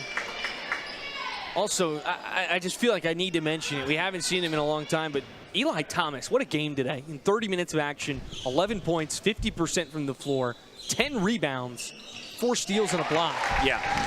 Faust gets them both. Big time there for Faust. But yeah, Thomas went down hard. He came back. I just wonder if when he came back, Joe, it didn't feel right still. And Coach Hillary Scott said, well, if he's not 100%, let's go with a different option. And really, again, a shortened roster, shortened bench for Coach Scott today. Lynchburg's done well with their resources. Jake Hart and Mike Ray have felt it the most. Sargent, a beautiful hop step in the lane with the floater. Jake Hart leads all players with 41 minutes of action today. Hart fadeaway jumper, no good, rattled out. Lynchburg down by 7, 68-61. Got to dig in here defensively. Need a turnover or stop.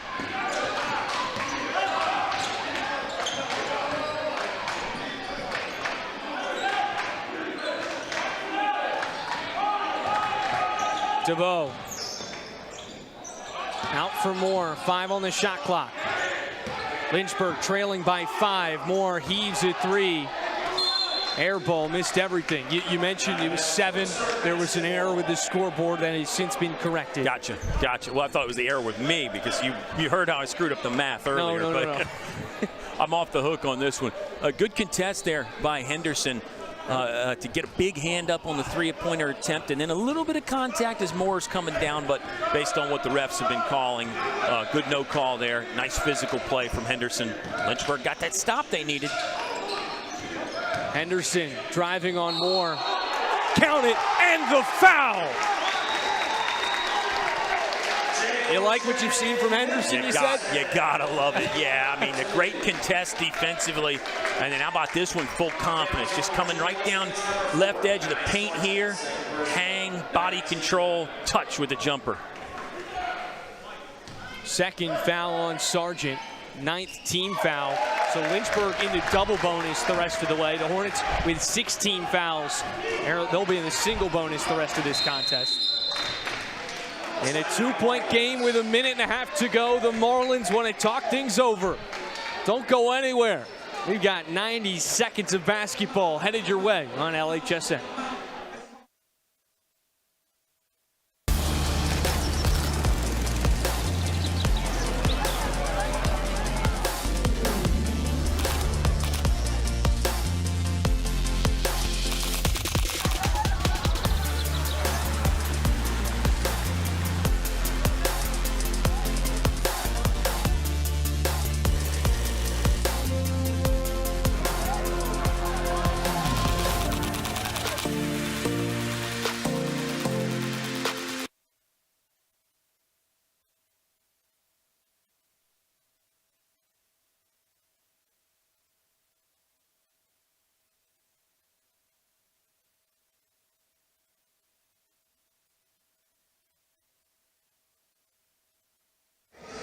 And we welcome you back into Turner Gymnasium, a 2-point ball game with 1.5 minutes to go.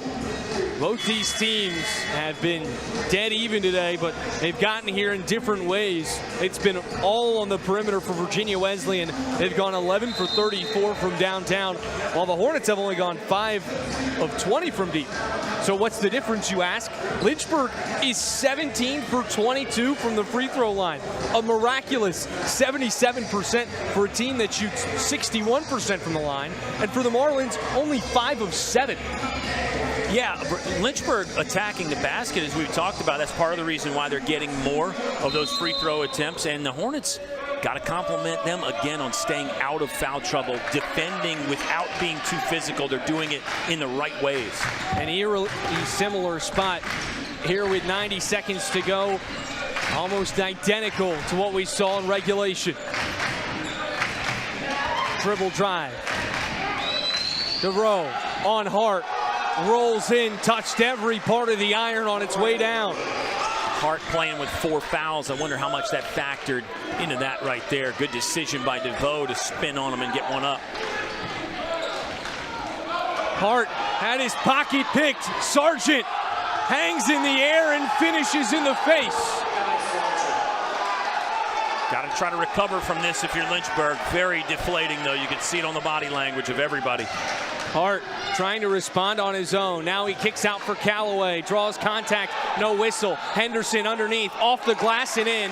Back to a 4-point game. Hillary Scott wants to talk things over. I think he's going to use the final one here just to set up the defense and then talk over the rest of the situation. A really tough pickpocket there, and then the score from Kai Sargent. I mean, how big was that? We've seen his three-point shooting on display in the second half, but defense there, I mean, a full 40 feet away from the basket, taking it away from Jake Hart. Looks like Eli Thomas is checking back in for Lynchburg, Joe. So obviously a critical sequence here. Lynchburg is now only down 4. Jamarcus Brown going to the scorer's table as well. So Coach Hillary Scott going to use some guys that we saw a bit in the second half, but not much down the stretch. So a change here. And Jake Hart, a player that all season long it's been the same story. He can take care of the ball and protect it until he gets tired. He is a guy that Hillary Scott will play until his wheels fall off. He said time and time again, it is just so hard to take him off the floor the way he is the maestro and the orchestrator of our offense, and also one of the best perimeter defenders in the conference. With that being said, he has played 42 minutes tonight, and you can see that had somewhat of an effect at midcourt when just that dribble being an inch or two high. Sargent able to take advantage of it, grab his first steal of the contest, and the Marlins 5th. And we remind you, this is a Marlin team that has some of the best defensive discipline in not only the ODAC, but in all in Division III basketball, as one of the best defensive teams in the nation. Yeah, timing there from Sargent, that was great. I think he felt that Hart's dribble was getting a little relaxed and swiped at the exact right time. That's a gutsy swipe too, Joe, because you commit that foul right there. Hart's on the line in the double bonus, but it's high risk, high reward. Sargent got it away and made the basket. Now Lynchburg is going to foul. That's the second one on Michael Gray, so he's fine there. And now it becomes the Marlins who need to knock down the free throws. They'll trade the defense for offense as the athletic pair of Thomas and Brown head to the sideline, and the orchestrator and sharpshooter in Hart and Callaway take their spot. A big 1-and-1 situation right here for Moore, one of the best players in the conference. Missed it. Jonathan Faust can't control the rebound. Batted around. He's got it through his legs. Calling for a timeout. And it's awarded. Do they have any timeouts? They have. Ooh. I think they used the final timeout. They used it. Yeah, I think it's going to be a technical foul. Virginia Wesleyan Marlin players now. Jonathan Faust might be saying, no, I didn't call for a timeout. He didn't signal it with his hands. It looked like he was mouthing it. Okay, well, they're giving Lynchburg a timeout. Or they're giving somebody a timeout. Boy, this is interesting. I mean, there was 0 on the board. Now, we know you can't always trust the scoreboard. So maybe Lynchburg did have a timeout. This is going to be interesting. I think the officials are going to just confirm with our scorers table about how many timeouts did Lynchburg have left, if any. If it is a technical foul, it's basically a backbreaker. If you don't know basketball history, Chris Webber was the one for Michigan back in the 90s that called the timeout without having one, and that was a brutal break for the Wolverines there in the national championship game against UNC. But in the modern days, this would be a backbreaker for Lynchburg if this is a technical foul, Joe. And that's a tough one because you also had the possession arrow pointed your way. Wow. You can live with a jump ball in that situation. Right. Yeah, that takes a lot of awareness to know that your team has the jump ball. If anybody would have that, Jonathan Faust would. He's that high IQ guy. So this game's seen a little bit of everything, man. I mean, this is why it's so fun, and you've got to watch every game. Every game is unique. Waiting for something from the officials. Boy, yeah, it looks like a technical foul because I think Amari DeVoe, no, it's going to the basketball. I thought he was going to the free throw line. Is he? Yeah. Yeah, official never really signaled it, but I think that's exactly what happened. I think it's a team technical foul on Lynchburg, yeah. They've called a timeout without having any. Weird rule, because you would almost think the referee just wouldn't grant you a timeout if you didn't have any, rather than you get penalized for it, but that is the rule. Sinks the free throw. Lead now up to 5, and that really changes the complexion of this game. Marlins will also maintain possession. So most likely another trip to the line on 1-and-1. Second free throw is good, and in all honesty, it's a 2-possession game, but that one feels like the nail in the coffin. It does. It really does. Officials are, I guess, going to talk about maybe where the inbound comes here. If you're Lynchburg, I think you try to steal the inbound. It's going to be Lynchburg ball? Well, that's interesting. I didn't know that you could get possession back after a technical went against you. So that's a rule to explore, perhaps. But okay, Lynchburg with some new life, though, you got to say. By rule, they should lose possession on any technical foul. Gray had the three-pointer partially blocked, so that might end this thing anyway. Wow.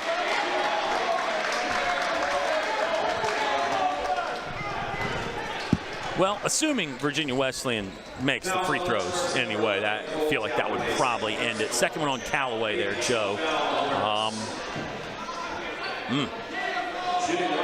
Weird game. A tough battle uphill for Lynchburg today without key players. Nevertheless, you take one of the top teams in the conference to overtime. Despite this potentially being deflating, I mean, you got to feel pretty good if you're Lynchburg going in to conference play for the conference tournament. We'll see how the Guilford game shakes out. Currently, they're up by 6 with 13.5 minutes to go over Averett. If they win that game, they will play against Virginia Wesleyan at Guilford. If Guilford loses to Averett, Virginia Wesleyan will host the 4-5 game. Well, props to the Cougars for hanging tough there against Guilford in that one. That's sounds like a good ball game there. And I want to piggyback on what you said about Lynchburg. Yes, deflating, but you have to find a way to take confidence from this going into next week, because this is a Lynchburg team extremely dangerous. Now, you don't know what the personnel will be like next week, but we've seen Lynchburg, even with a short bench, it can really be a good ball club, Joe. They will finish a game over 500 in their overall regular season. A perfect 8 for 8 in conference play. Hart from Richmond, no good. And Virginia Wesleyan will hold as the game clock expires. 66-75. A great contest to end the regular season here in the Hill City. The opponent for Lynchburg still up in the air. We can actually check. It'll be, if all the games are finished with this one, please drive home safely. Give me a second. I'm pulling up the scores. Yeah, let me banter for a little bit. Overtime loss here for Lynchburg. You know, you had your chances. Even after Jake Hart lost that ball at midcourt, Lynchburg had some serious chances. So you have to take some confidence away from this. Hillary Scott, I think he's a master coach. I think he knows how to handle this situation. He will focus on the positives.